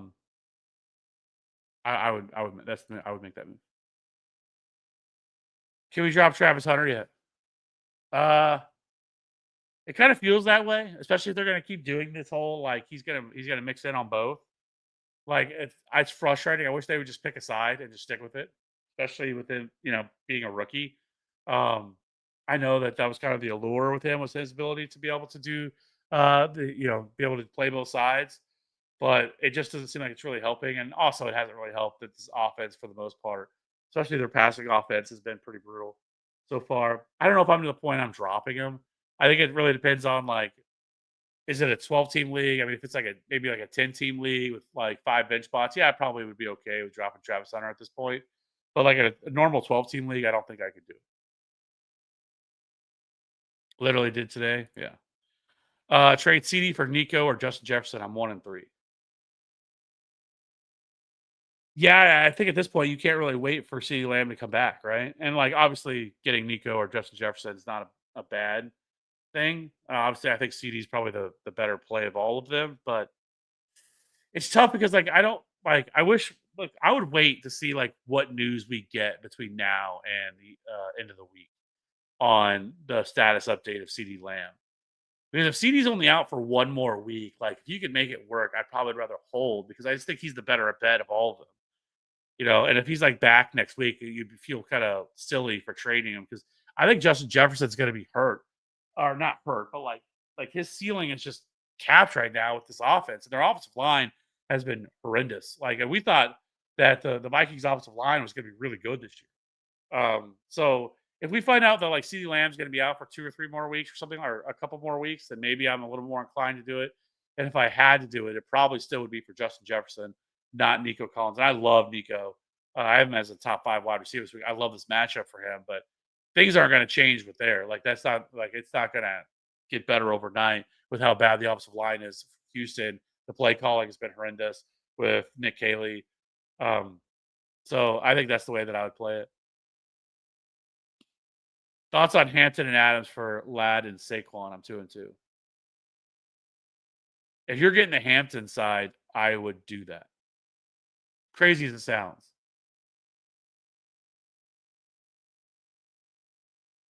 Just because, like I've said, I think Adams is the top 15 wide receiver rest of season. I think Ladd at this point is like a wide receiver, low end wide receiver 3 flex option unless somebody gets hurt between Keenan Allen and Quentin Johnson at this point. And then Saquon, I mean, I still think Saquon's going to be at the top 10 running back, but their offensive line hasn't been as good this year. He's not been the explosive running back that he was in years past either. So that is certainly something to keep in mind. Um, and you have to love Hampton's role. He's heavily involved in the passing game, which is not something that Saquon is at this point. So I think I would probably be okay with doing that. You think that's fair? I think it's a fair one with Luther Burden. I can't believe they're still giving Olamide Zacchaeus as much opportunities as he is. Like it should be Luther Burden, but anyway, Jacoby Etienne or Jameson in the flex. Give me Jacoby Myers here in the flex. Billy traded Scotty with Debo for Jamar. I got Achane and Junkins already. Good trade. Only if Jamar Chase turns it around. And it's not even, I mean, we say this like it's Jamar Chase's problem. It's not Jamar Chase's problem. It's a Jake Browning and this offense problem right now. Like and this could end up being a home run for you if they can figure it out. If Jamar Chase can, but if not, you could regret it. Olave and Marvin Harrison for Chase Brown and Drake May. I would.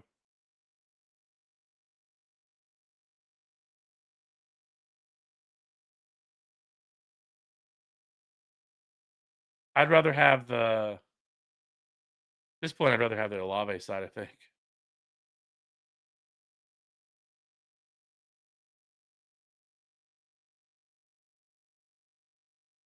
Oh, who is 11?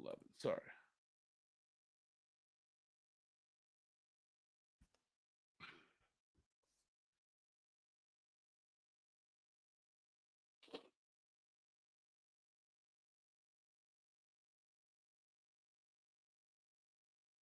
I did notice now that I'm looking at this. You asked me to change this. I think I left. Let's see. Anyways, sorry, talking to myself. What was the next one? Should I trade Sutton and Charbonnet for Woody and Ted? Need help. Should I trade Sutton and Charbonnet for Marks? Yes, I'm doing that.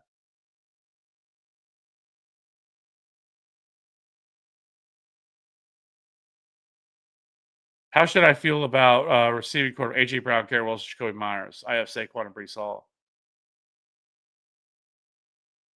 Um,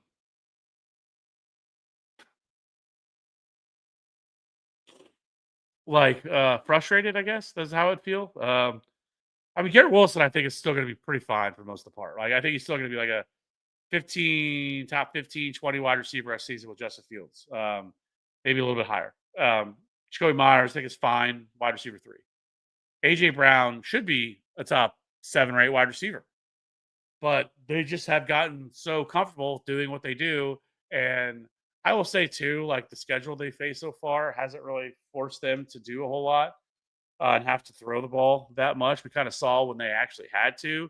They obviously have the ability to, but a lot of these games they've been able to control and haven't had to. I mean, look, the first half of that last week's game, they're up like 24-3. They didn't have to throw the ball very much. Chiefs game was very low scoring. They were able to control the Cowboys game. The Rams game was the game they were actually pushed in. And then last week, the Bucks game, they weren't pushed a ton. They had a pretty big lead. They were kind of able to sit on it. But coming up too, you're like, okay, well, who do they have upcoming? They have the Broncos, which whatever. The Giants, I don't see the Giants pushing them honestly. And then you have the Vikings. I don't see that happening. The Giants again. Now, the second half of the season, where I think is where you could really see this taking off, because now you have the Packers, the Lions, the Cowboys again, who I think could, the Bears possibly, but then the Chargers, the Raiders, no, the Commanders, yes. So, I think the second half of the season sets up a little bit more of a better opportunity for AJ Brown to go off, but people that drafted AJ Brown don't have the time to wait for AJ Brown to figure this out. But it's tough because I would say if he has a really big game coming up, like if he just has a random where he goes off for 500 and a score, like maybe you try to flip him, and get out from under this, so you don't have to worry about it anymore. But it is frustrating because he is really solid. You got a trade question? Been dating for a little or debating for a little bit? Yeah, let's hear it. Let's hear the trade question. Will Tevin McMillan ever get going points wise? I know the defenses they face have been brutal, but still, I mean, it's been frustrating with him because he's been the only guy. But really, the biggest problem has been Bryce Young. Looks like the early season Bryce Young so far to start the season. Like you said, the schedule has been brutal so far for him, but he's still 6th in targets right now. But he has a 57% catchable target rate, which is 80th among wide receivers, which is terrible. I don't know. Maybe at this point, maybe Andy Dalton would actually be better for him. He hasn't been necessarily terrible 11, 16, 7, and 10 PPR points. Obviously, he's not great, but I think also, like you mentioned, the schedule hasn't been great, but I know their schedule is starting to loosen up a little bit. I think, especially over the next 3 weeks, we should really have a better idea of if he's going to be able to figure this out, his offense, and Bryce Young is going to be able to figure it out. Because this week I know they get the Dolphins, and then I think the Raiders are mixed in there, or the Dolphins, the Cowboys, the Jets are their next 3 weeks. The Bills isn't a great one. The Packers isn't. Well, I don't know. Maybe the Packers even is because we thought. But then they get the Saints again. So they have some spots coming up here. I guess is what I'm saying. Where we're going to find out how if Bryce Young can figure this out. If not, I can see them turning back to Andy Dalton, who I think can at least make him fantasy viable. Best defense rest of season.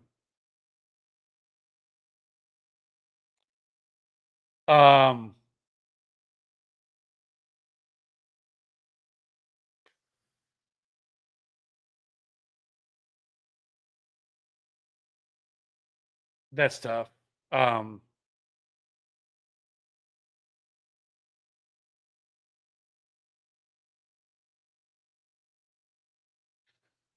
Boy.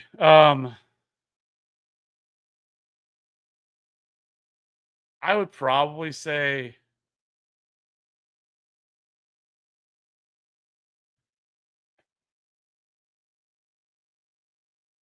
probably the Broncos or the Vikings. Probably, it's just tough. You really thought it was going to be the Packers, and then the Packers went out and it's got the doors blown off them by the Cowboys. But I think just as aggressive as the Vikings are, like, I think for fantasy purposes, I probably would go with either the Broncos or the Vikings. Do you not have Waller unless so that's what I was actually saying to myself, a little bit ago. I actually realized I didn't put Darren Waller on here, and that was more of me, when I was trying to fill this out right before I went live, trying to hurry up and get through these. This was the last one I did. I did not put Darren Waller on this one. But if I have my rankings next, I have Darren Waller at tight end 16. But yeah, that is a good catch. I did not have him on. So, um, but like I said, I did this graphic right before I went live, and I forgot him. So that is my fault. But on the video I'm doing tomorrow, where I talk about him, he'll be on there. That'll be out tomorrow.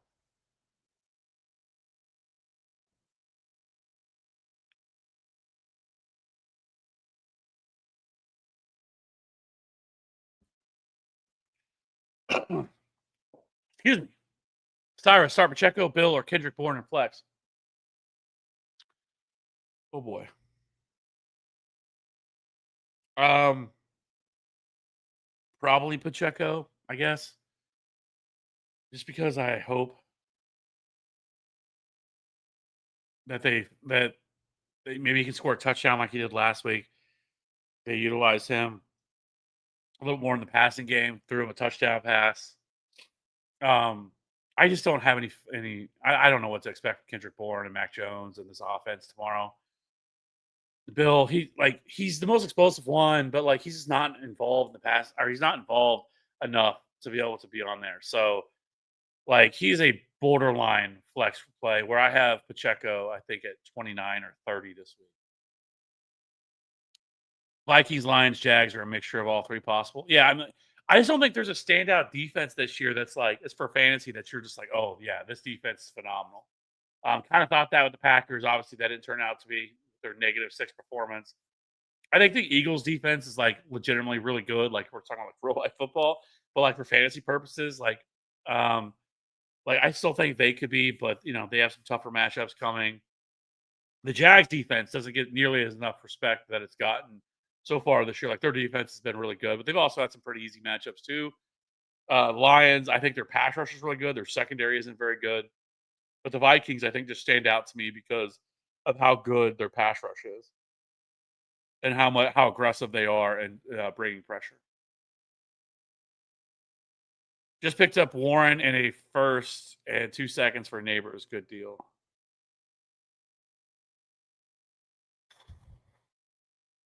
I'm assuming it's a 2026 first. I mean, I probably would rather because I don't know necessarily how that helps you long term, or like it's obviously not going to help you this year. Um, and Neighbors should be back like early next year. Like it's um, so I probably would have felt like you probably could have got more than this. Felt like it was more of an injury discount, and if all you got was Warren really to help you out this season, it's not terrible. But I probably rather have had the Neighbor side of it. Thoughts on Christian Watson, Spears, Rice, Coker, pretty much anyone coming off IR we haven't seen all year. How would you rank them? We should be rostering and starting outside of. I mean, Rice obviously is a must, but you already kind of got the gist of that. I think Tajay Spears is a really interesting play and pick up. Like we saw him at the end of last year, he looked super explosive. Then he suffered, I think it was a high ankle sprain or whatever it was this year, and he was actually something that I was really excited about. So I actually think of the rest that you have here, I would have Spears at 1. Jalen Coker would probably be 2. Like it's Ted McMillan and nobody else. I mean, Tommy Tremble right now, and that's it. But like, so it probably would be Coker because Coker was drawing a ton of buzz in camp of how good he looked and how involved he was going to be in the offense. Now the offense is terrible, but I mean Xavier Legette is awful. Everybody else behind him is. Hunter Renfrow is out here running routes. I think Chris Moore, who they put on IR, who's been a career backup. But like when it comes to Christian Watson, I think he's just never been able to stay healthy. And now you have another wide receiver added into the mix. I know Jaden Reed, is out, but I don't really know Christian Watson has been something I feel like more of an enigma. We've just waited for and waited for and waited for to be something and has never come to that. Like, I guess if you want to stash him, like if he's sitting out there, fine. But like, I don't think he's like a priority stash or anything when he comes back because the Packers also just spread the ball around at an incredible rate too, which is frustrating because that's what's been the biggest problem with like Matthew Golden. Thoughts on my 0-4 team: Hurts, Brees, Hall, Junkins, Devontae Adams, Marvin Harrison, and Joku or Scatavo, bench neighbors, Dobbs, Diggs, Chubb, Pearsall, and Brian Thomas.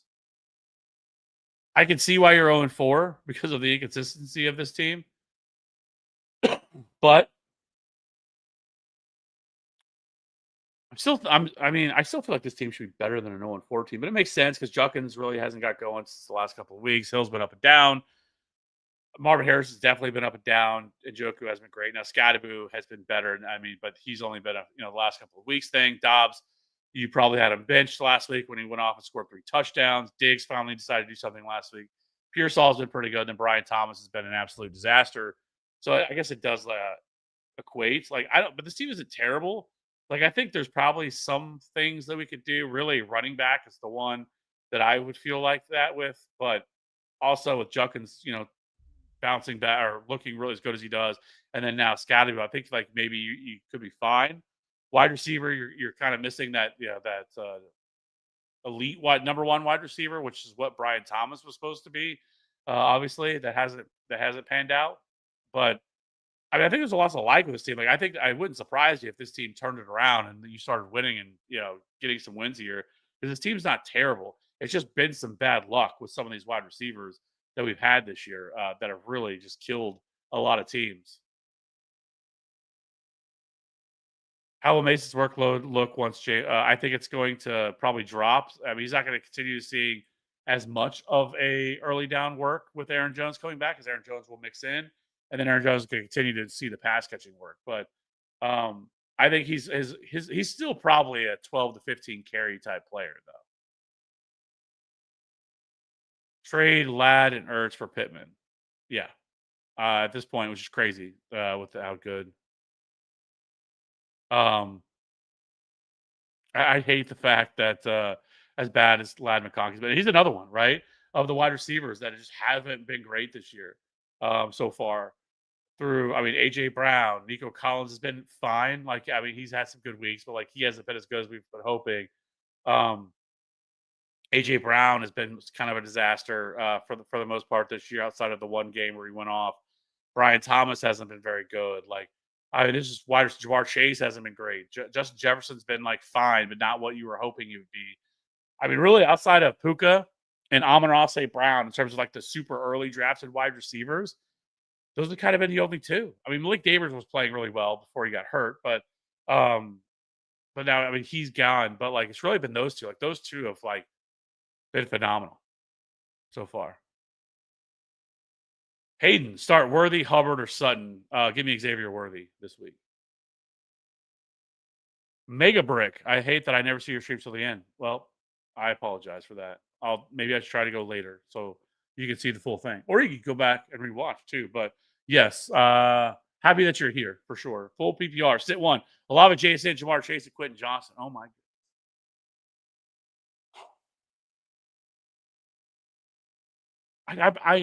I guess I'm sitting Olave. I guess like I'm not to the point where I can sit Jamar Chase. I know that he's been terrible, but this Lions secondary is not the Broncos secondary, and maybe they get something going this week through the air. So I'm not sitting Quentin Johnson. I'm not sitting JSN. So it would have to be Olave because I can't sit Jamar Chase yet. And then start Kyler or Herbert. This is going to be Herbert for me. I have Herbert as a top 5 quarterback this week. Is Ladd and Warren a good trade for Junkins and Wandell? I have a ton of people on buy this week, so I kind of need Wandell. I think there's probably players you could stream that are just as good as Wandell is, and I don't really want to just make a trade to make a trade, but is that Jalen Warren or is that Tyler Warren? Because that matters a lot in what my opinion would be. Because if that's Jalen Warren, I would easily trade Ladd and Jalen Warren for Junkins and Wandale just to get Junkins, honestly.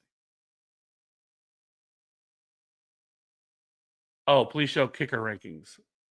I wish it would just flash through them, to be honest, and just like alternate through them. I need like a producer to do that. Just flip through the rankings. Uh, just so you can see the rest. I can read this without it. I guess I don't really need to show the comments.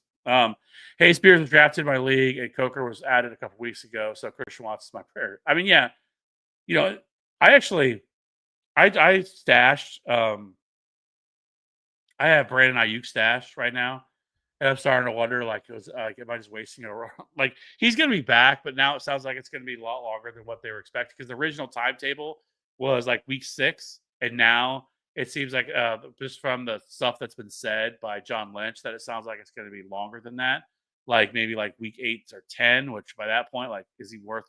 I mean, I've had him stashed. I mean, IR all year, so it's been frustrating, but yeah.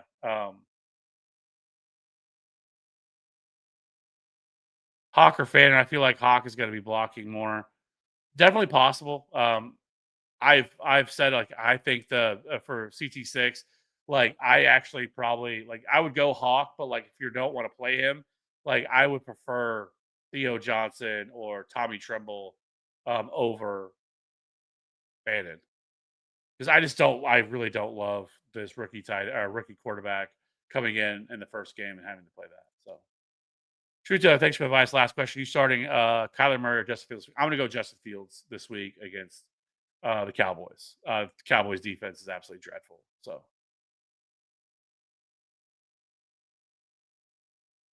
pool water, trade Monty for Sutton. Sure, if you need wide receiver help and you're good at running back, I have no problem doing that whatsoever. McConkey is caca. Yeah, it's been brutal so far this year for Ladman. People that drafted Ladman McConkey. I mean, he was what a late second, early third round pick for a lot of people, and I mean, he's still seeing almost 7 targets a game, which you would think that, like, if he was seeing that kind of workload, he'd be great. But I mean, 9.8, 8.1, and 2.1 targets, or fantasy points, excuse me, the last 3 games. Only week 1 where he had 13.4 was only really usable week that he's been. He's pretty much been a net negative for you. And honestly, if you just like, there's not anywhere to find like a positive for him. I mean, he's 71st in yards per route run, 50th in yard team pass attempt. Like it really hasn't been great for Lad McConkey at all. He only has 1 red zone target, so he's not seeing anything there. You're going to need an injury to Lad McConkey, I think, to really for him to pay off some value. Dart or Stafford pickup. I'd probably be Stafford at this point. It would have been Dart if they I think they had Malik Neighbors, but that worries me a little bit. Um, with Malik Neighbors gone. Like I love his rushing upside. Like I think that's one thing that makes me like Jackson Dart a lot. And I mean 10 carries last week really should have been 11 for 91. I think it would have been, but they called back a 35-yard touchdown or not touchdown, 35-yard run on a penalty. So he would have actually had nearly 90 yards rushing, which is super valuable in fantasy football. I think it really raises a lot of players' floors. But at least with Stafford, when you have Puka and Devontae Adams, I think he's going to be a weekly, like, decent QB2. Trader is too sweet. Yeah, I mean, it's been wild with Strader. Like Strader is like even up to this week was like rostered only 40% of leagues. Like doesn't make a whole lot of sense to me because he's the number 1 fantasy kicker in fantasy right now. Like he's averaging like 13 and a half fantasy points per game. Like I think he scored double digit points in every single game this year. And it feels like with kickers, and I know a lot of people don't play kickers with leagues anymore, but like it feels like with kickers right now, like people are just super late to respond to when it comes to a kicker. Like they draft one, they just want to sit it and forget it and not worry about it. When all like literally, I think I on the last video I just did this week, I talked about this that of the top 12 kickers right now in fantasy football, like the top 12 scoring kickers, only 5 of them are rostered or excuse me, 7 of them are rostered in less than 50% of leagues. Like that's unheard of. And like the top 2 of the top 3 are rostered in less than like 10% of leagues, I think. Like it's like there's no world that a tight end, for example, the top 2 or 3 scoring tight ends would be available in 60% of leagues. And I get it, they're kickers, but to be fair, the kickers are outscoring tight ends this year. Like it's happening right now. Like in half point PPR leagues, the top 3 kickers are outscoring every tight end right now in fantasy football. Like tight end has been an absolute disaster.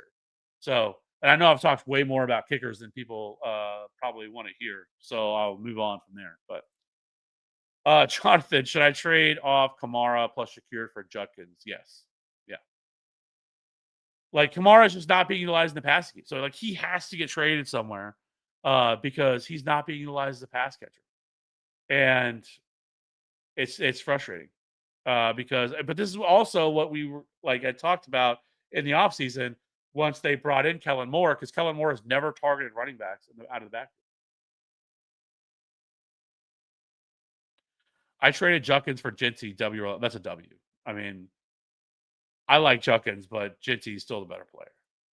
Bo, Goff or Daniels this week? Jane Daniels. So you just click it on the. I guess I don't really have to, but see that one's works. But anyways, so for me, it's Jane Daniels. I have him as a top 4 quarterback play this week. But if you guys want to see the rest of the rankings, I guess I could go through them really quickly so you can see all of them. I don't know if I've clicked on all of them, but and where I have everybody.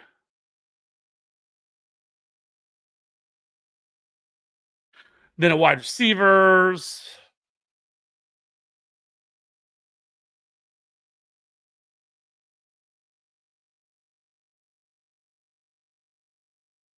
I think everyone's seen it. I need to add Darren Waller into this. I have to fix that before. And yeah, so those are the rankings. PPR trade, Skydibu for BTJ.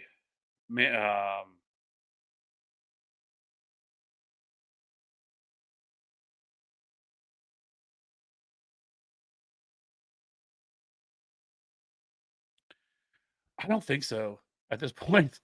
Like, I don't know. Like, it just doesn't seem like there's like something's off with Brian Thomas, and it just doesn't feel like that him and Trevor Lawrence are like on the same page. And it feels like that Brian Thomas doesn't trust Trevor Lawrence, and he is just hasn't looked great. There's still a very good possibility this changes and that he turns it around. And second half of the season, he looks like Brian Thomas again. There's been reports that he's been dealing with a wrist injury and all those things, but like I don't want to take that on if I don't have to. And when I see that you have Scadaboo, I would just probably rather have Scadaboo at this point, as good as he's looked, which is crazy that it thinks it feels that way.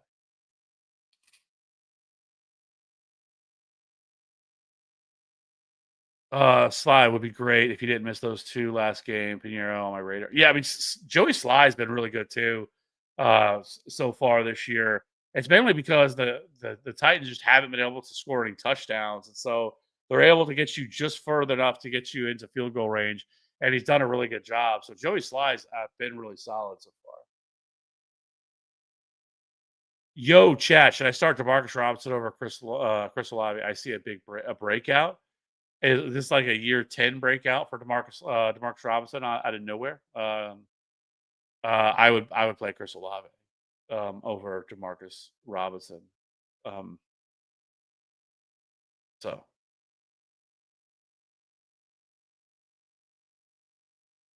Nico or Dobbs this week? I would go Nico.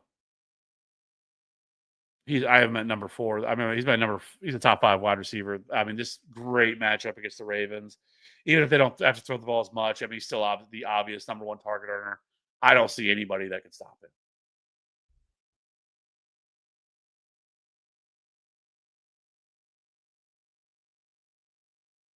McLaughlin has outscored Schrader the past 2 weeks, but Schrader has the floor. Yeah, I mean, he's scored. I mean, like I said, double-digit fantasy points every single week for him. But yeah, and I mean, I like McLaughlin too. I mean, McLaughlin's a solid. Has been solid. He struggled a little bit to start the year. Chase McLaughlin did, but he's kind of turned it around the last couple of weeks, starting to look a lot better. Um, but with Schrader, like I said, I mean, especially when they just don't ever punt. I mean, they've what did they go like 2, 3 was it 2 games without punting? I think it was, but Schrader's still been really good. And so was McLaughlin. I mean, he was really good last year. Traded away Javante Kyron for JT. It feels steep as good as Javante's played this year. Like I felt like he probably, but I mean, I love. Don't get me wrong, I love Javante. Javante Williams has been really good. Um, and Jonathan Taylor could easily be the number one running back by the end of the year with this workload that he's seeing right now if he stays healthy, and Daniel Jones stays healthy because we don't want Anthony Richardson getting there back there being quarterback at any point because it helps that Jonathan Taylor has gotten a little bit more involved in the passing game.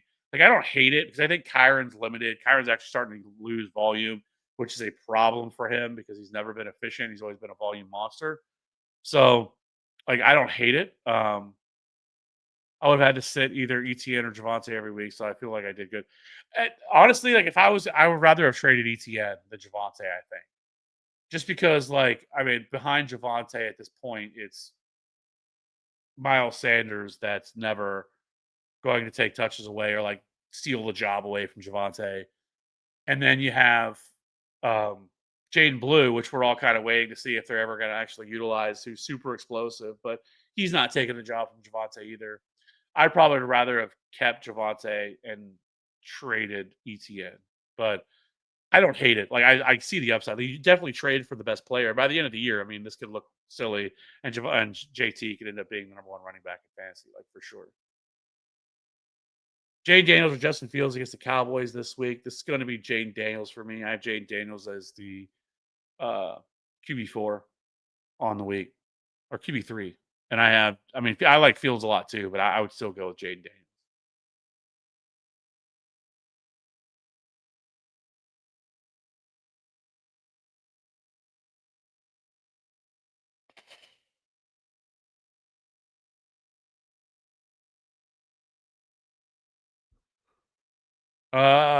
Justin Herbert.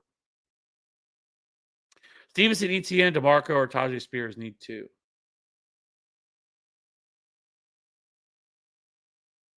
Give me ETN.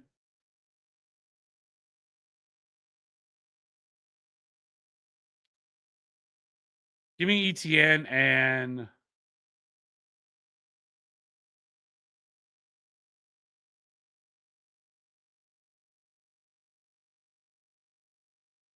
man, I guess Stevenson. Like I already said with DeMarcado, that I just don't know if there's enough. Like I don't know if the volume's there for him this week because I think he's going to be the pass catching back. So I think I would go with Stevenson. See the Rams wiping the floor with the Niners, so maybe Robinson gets targets, but that's not better than Olave this week. Yeah, absolutely. I will always say I'm always hesitant to say that like a team's gonna wipe the floor with somebody. Like it does happen, like when we like everybody expects it. But I feel like so often, like when games like this come and everyone's like, "Oh my god, they're gonna get murdered," look at who they have. Then all of a sudden, like something happens and like they play better. Like I still have a lot of respect for Shanahan as a play caller and as things that he could do with offenses. So like maybe there's a scenario where they could keep it close and Christian McCaffrey could have a good game, but I tend to agree that I do think the Rams defense crushes it here. But it always worries me when games like this come that like it's just like the obvious like, oh, this team's gonna get murdered, and then it doesn't end up happening. Like I feel like everybody thought that about the Bills and the Saints game. Um, I know it wasn't like super close, but still, I mean 31-19. I felt the game was a little bit closer throughout than what it was. But games like that, I think where everyone just expects things that happen, things get weird. I mean, it's the NFL, and so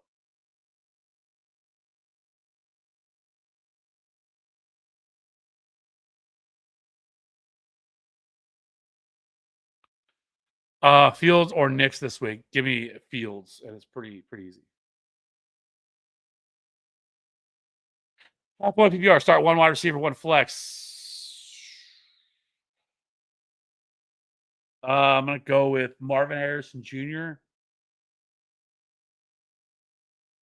Man, the Chiefs' run defense has been really good. I don't love ETN, but I think I'm gonna do it one more week. I'm gonna go. I'm gonna go Marvin Harrison, Brian Thomas, but I get it if you don't want to and go Travis Etienne. Like I think that's the question mark between me is Brian Thomas and Etienne. Um, but they're going to be playing from. I mean, they're going to have to put up points here in this game against the Chiefs. So I would just lean slightly towards Marvin Harrison, or no, not Marvin Harrison, Brian Thomas. Excuse me. Bobby, give Jamar Chase to receive Devontae Adams.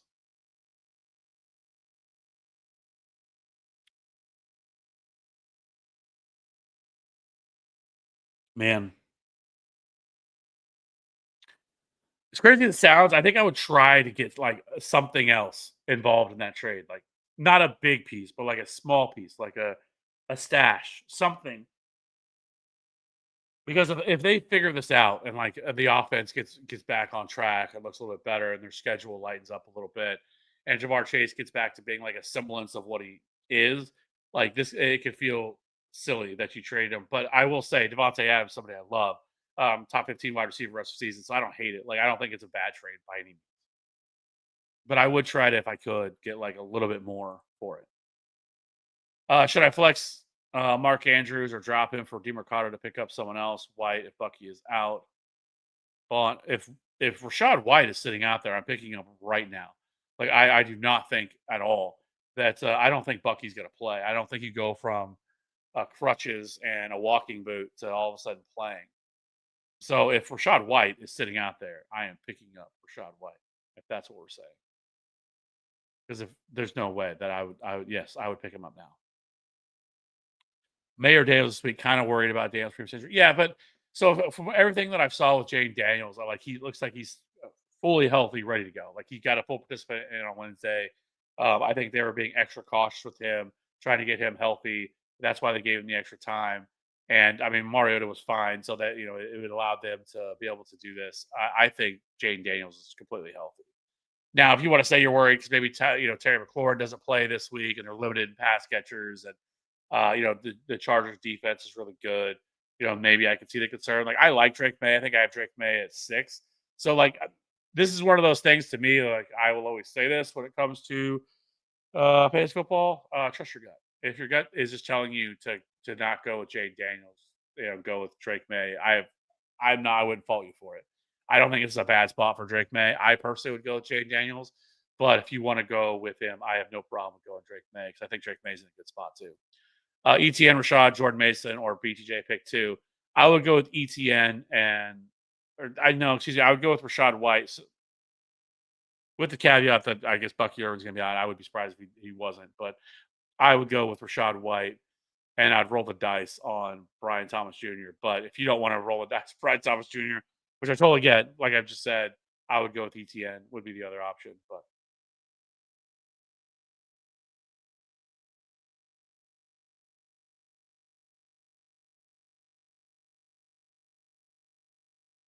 should I be concerned about Mike Evans' season? They might finally be the year that he falls off. I always own Ibuka, but I have no idea if he will be the clear number one. I think he's the clear number one. But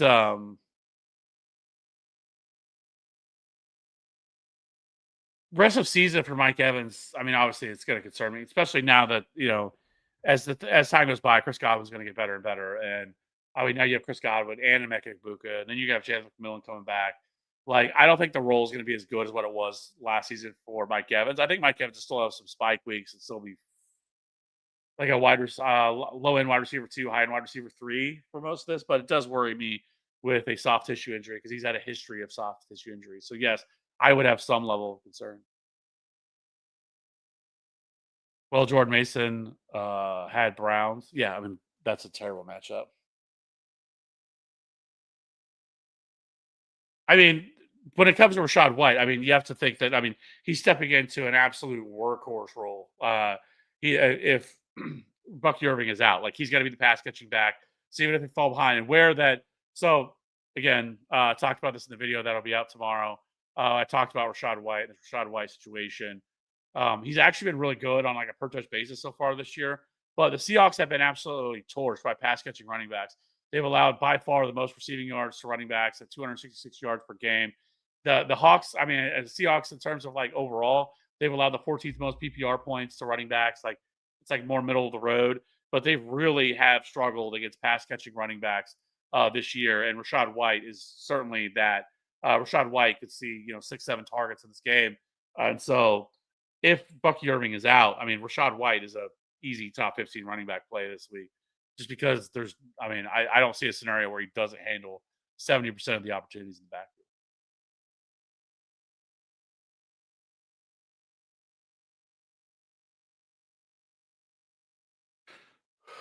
What's up? Need two flexes: Jacoby Henderson, Woody Marks, Khalil, Jameson Williams.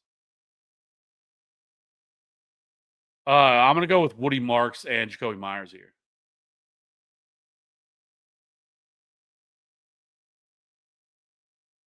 Oh, would you trade Pickens for Brees Hall? I would not. I want George Pickens all day here. Um,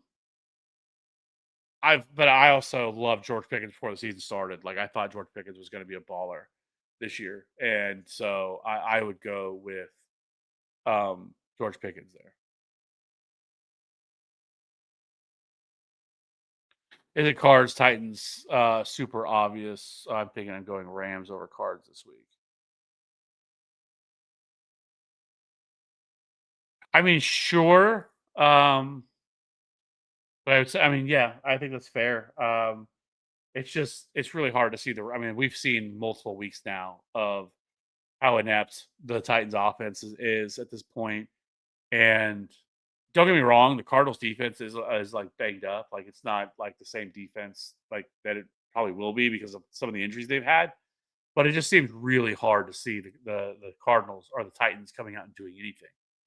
So where I'll say at least like Mac Jones like has shown my ability to be um a viable quarterback, I guess. Drake or Dart. Drake May easily.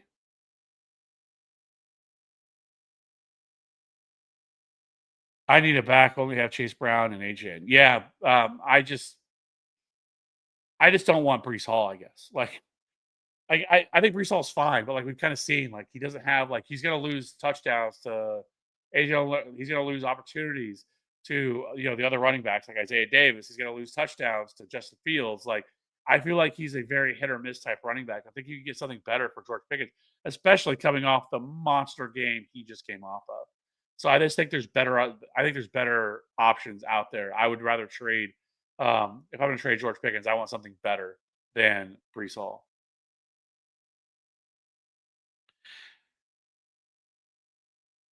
So Debo as well. Oh, that changes everything. So start one wide receiver. So I'm starting Debo, and then my flex, I would just flex Marvin Harrison Jr.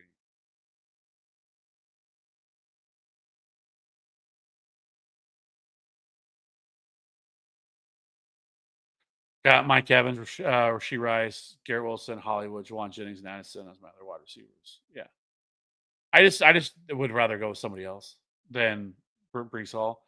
Best two to start: Henry, Kyron, and Marks. I think Marks is going to eat against the Ravens.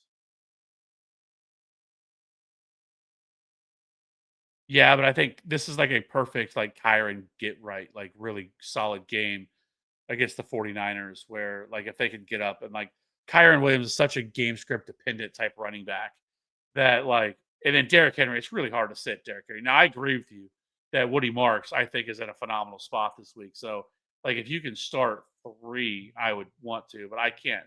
It would be really hard still for me to sit Derrick Henry just because of how explosive he is. And if they can somehow keep this game close, then Derrick Henry I think could be and for a really good spot. But if I like had to choose to sit one, probably would be Derrick Henry, but that's also it's a thought process of it being Cooper Rush. But I don't think I could do it. I think I would still start Henry and Kyron.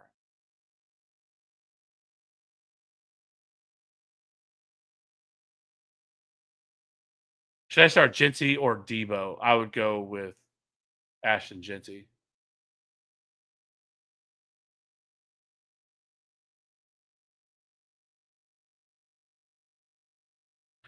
Hard to trust Ravens coaching. They panic when it's close. They need to keep running to open up the pass, but they do the opposite. Yeah. I mean,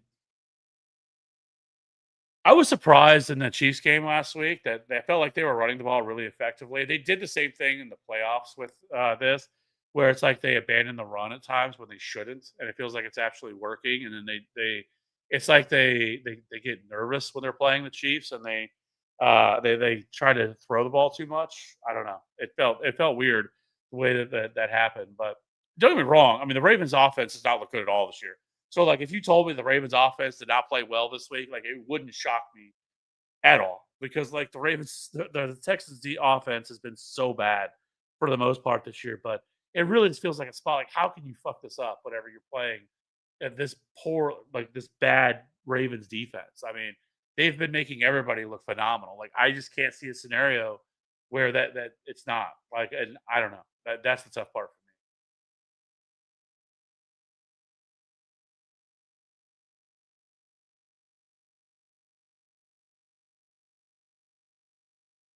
That's a great. Drop Mark Andrews, have Jawan or Jimmer Carter for White. I would just drop Mark Andrews. As crazy as it sounds, I just I don't think it's gonna be something you're gonna look back and think that it killed you.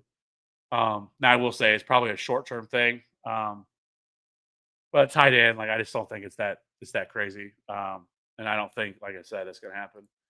This is a phenomenal response. The only thing the Texans need to improve the run game is they blue chew. That's good answer. Love that. Should I trade Jacoby Myers or McLaurin for Pittman? Is Pittman over both? Yes, I think Pittman is over both, for sure.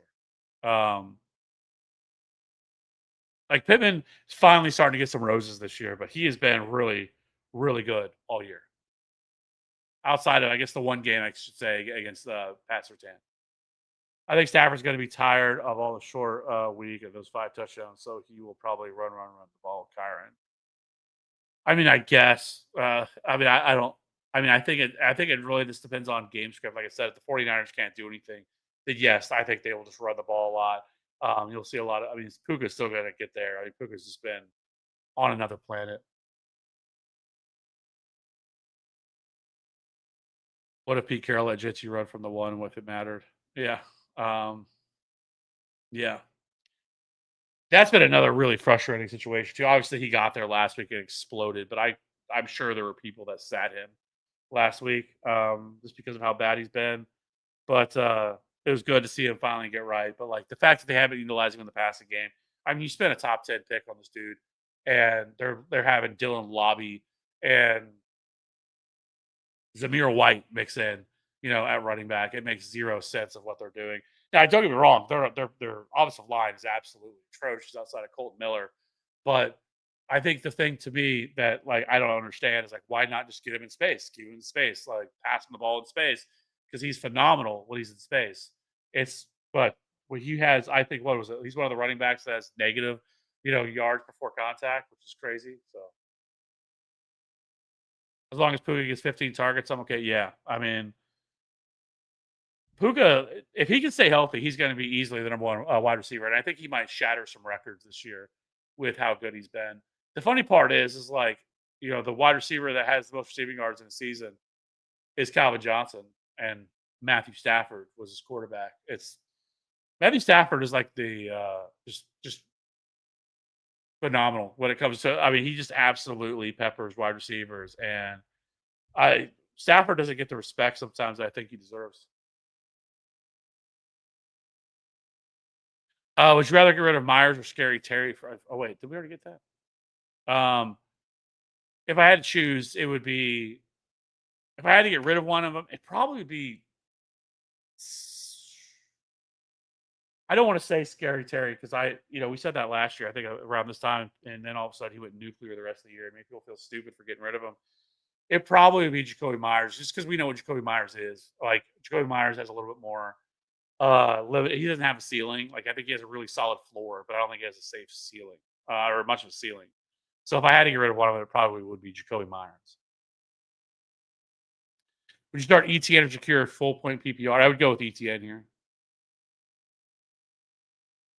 Yeah, that was the other one. Yeah, that's a good call. Yeah, he did it with Cup too. Like Like he just, but he doesn't ever get the credit. It's like, oh, Calvin Johnson. Don't get me wrong. I mean, Megatron will always be. I think he's probably my favorite wide receiver like ever, um, or up there. I mean, he's definitely like top two or three, but he's certainly Megatron. Like I had him for years, like my home keeper league. I had him for years, and like just I finally traded him the year before he retired, just because I thought something was coming, and I actually got out from under him at the right time. But Megatron was phenomenal. Like, I love that dude. Ao Maynor or Hollywood. I would go with Ao Maynor here, just because I think Hollywood's a little bit more hit or miss. Thornton's still, working at, and you still have Xavier Worthy, still the clear go to. But I would go with Ao Maynor here. Don't love it, but I would go with Ao Maynor. Matt Gay, Myers, Ryland, or Little. Give me Matt Gay.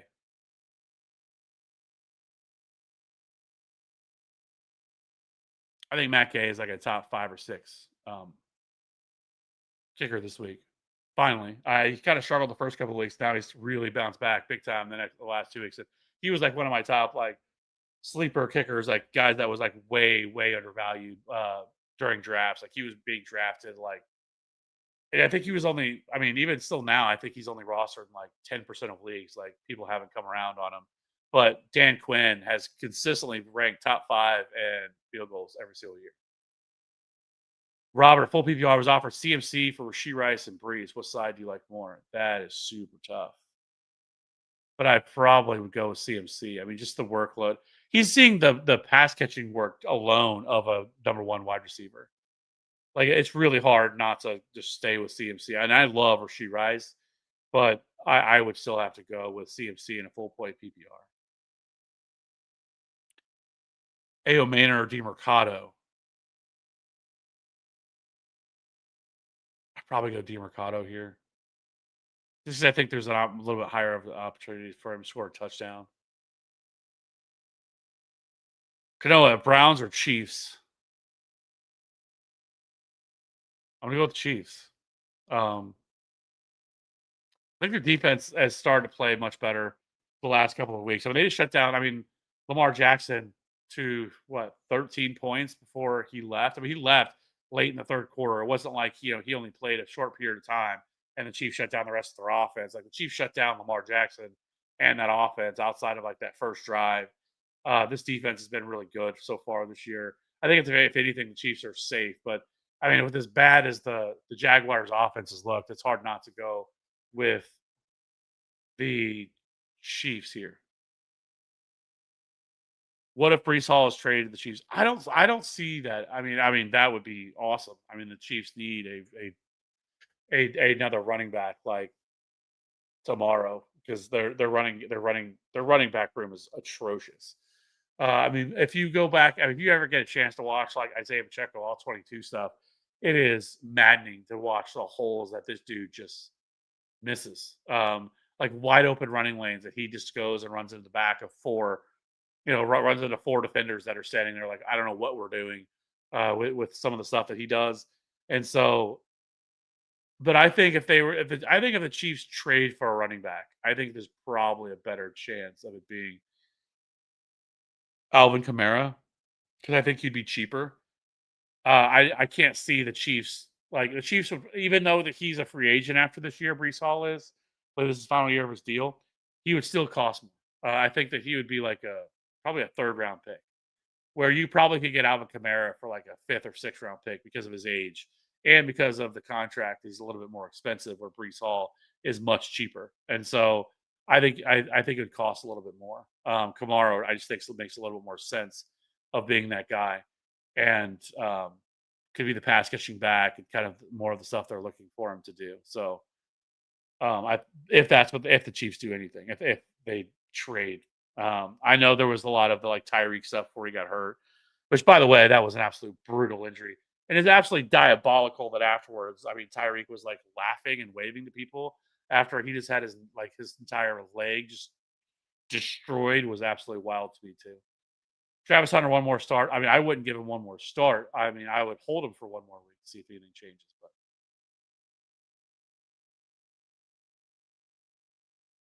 JC, yeah, yeah, we call him Bill. And then Travis Hunter or Harvey.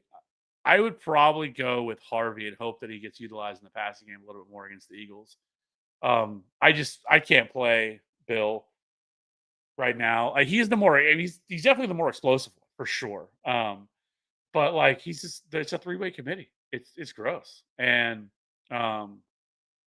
and so like I just can't I don't still know if we can trust him at this point, to be honest with you. And so I think it's super frustrating because I do think that uh Bill or Ja'Cory Krosky Merritt or JCM is I think he's the best running back that the Commanders have, but they just don't utilize him. They haven't like committed to him like that. And like the fantasy community wants him to be a thing way more than what it seems that the team wants him to be a thing at this point. And so I mean it's not like they have like much better options. We're talking, you know, Chris Rodriguez and McNichols. I mean he should easily be the starting running back here, but I don't know. It's been frustrating so far. So I would probably just go with Harvey, even though it's not a great matchup against the Eagles. But I'll also say it's not a great matchup either um, for Bill because the Chargers have been phenomenal against the run too. Lad for Jordan Addison. I think I would rather have something different than Jordan Addison, but I mean, if that's like, I feel like there's got to be something more that you could get than Jordan. I don't mind Jordan Addison. I think Jordan Addison, but this quarterback situation does worry me. It sounds like JJ McCarthy's going to be back in the next couple of weeks, but I don't know. Like this passing offense hasn't looked great. Mac Jones, Rattler, Browning, or Gabriel. Is this really all we got? I guess I would have to go with Spencer Rattler. I mean, at least with them, they've been throwing the ball a lot. Their pace of play has been really good, and like this matchup isn't terrible. Like as crazy as it sounds.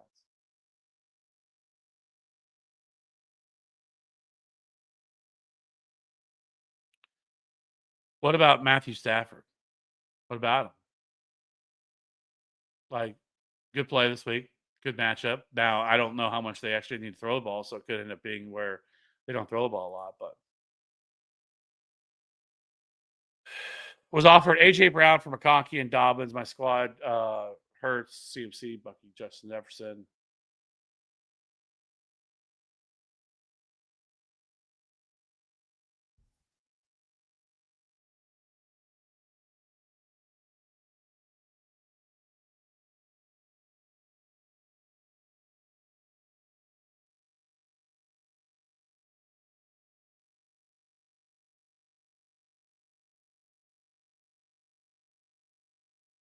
So you also have Breeze, Hampton, Dobbins, Downs, Jennings, Olave, Scottaboo, Franklin, or Rashad White.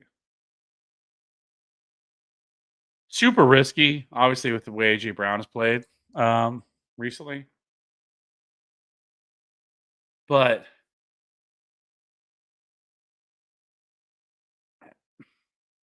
obviously, McConkey hasn't played well either. I mean, at least AJ Brown at least has a quality start, a boom week to him so far. And we've kind of seen this before with AJ Brown, where he does this, he gets pissed, and then all of a sudden they start feeding him targets. I will say, I mean, he did see quite a bit of targets last week, but they were all like really, really not great targets either. The way and I think their offensive coordinator is horrible. Like I think their offensive coordinator like is a big downgrade from what they had for sure. I don't think their offensive line is as good as they used to be either. And so I don't think they necessarily have sometimes the time to be able to throw the ball deep like they want to either. I think that's hurt. But like I don't know. Like I think I could go either way with this, which seems crazy. That like because AJ Brown should be like a top 5 to 7 wide receiver right now. But and then Dobbins has been solid, but I mean, I think you're good at running back. So I think if it was me, I would take the swing and hope that it pays off. Derrick Henry and Pittman for Ash Genty and Garrett Wilson.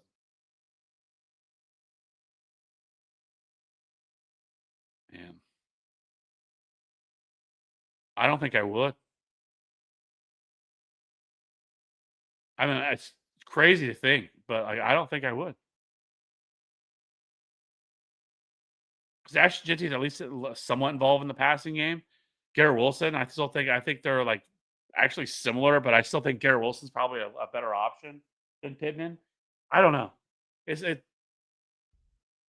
the stuff with Derrick Henry this year has worried me. He's not as explosive as he was. He really had the one big game. And if their defense is going to be this bad all year, it's really going to limit Derrick Henry's upside because he's way more valuable in scripts where the Ravens are leading. And if they can't do that because their defense is so bad, like he's going to lose production because I mean, we see Justice Hill, whenever they're in negative game scripts, that he comes in and he gets that role and he plays at a much higher rate. And so it does worry me. So I actually think I probably make that trade. Lamb plus Benson plus Pollard for Gibbs plus Rice. I want the Gibbs and Pollard side or Rice side, and it's not even like close. Start two: Henderson, Monty, Rashad White, Marks. I would go with Rashad White, and if Bucky is out, which I don't think he's going to play, and then I would go with Woody Marks. Who can I get by trading Jordan Mason and DeMarcado? Should I do 2-for-1 PPR? I mean, it depends on what you're looking for. I think you could probably get some sort of wide receiver there. If you're looking for another running back, like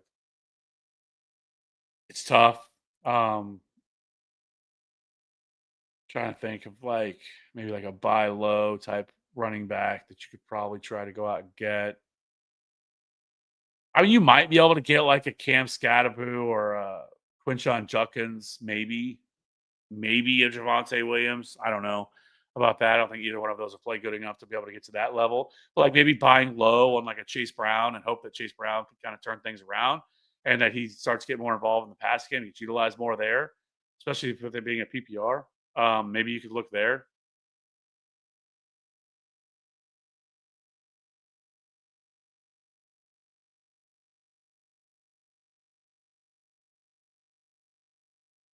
Do you think Baker will come back this week? And what would you put him in over Stafford? Yes, I would play Baker Mayfield over Stafford. Do you think I should do like Buka for Rice? Depends on what your record is. If you're 4-0, 3-1, yeah, I do that.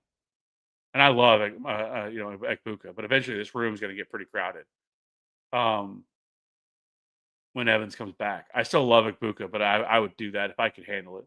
If I can take the hit for another couple weeks before Rice comes back, I would do it. If I'm 4-0, 3-1, I would do it. But if you're not, then I wouldn't do it. That's kind of the way I look at it. So that being said, well, it has been on here for 2.5 hours answering all these questions. I appreciate everybody. I think this video that I was planning on editing now is gonna have to wait until tomorrow because I have. It's after midnight now. I was not planning on going this long. I thought we'd be done by about 11, so I might have to do it tomorrow morning or tomorrow. But we'll definitely get it out. Judkins or Monty this week if Bucky does not come back. It's Judkins.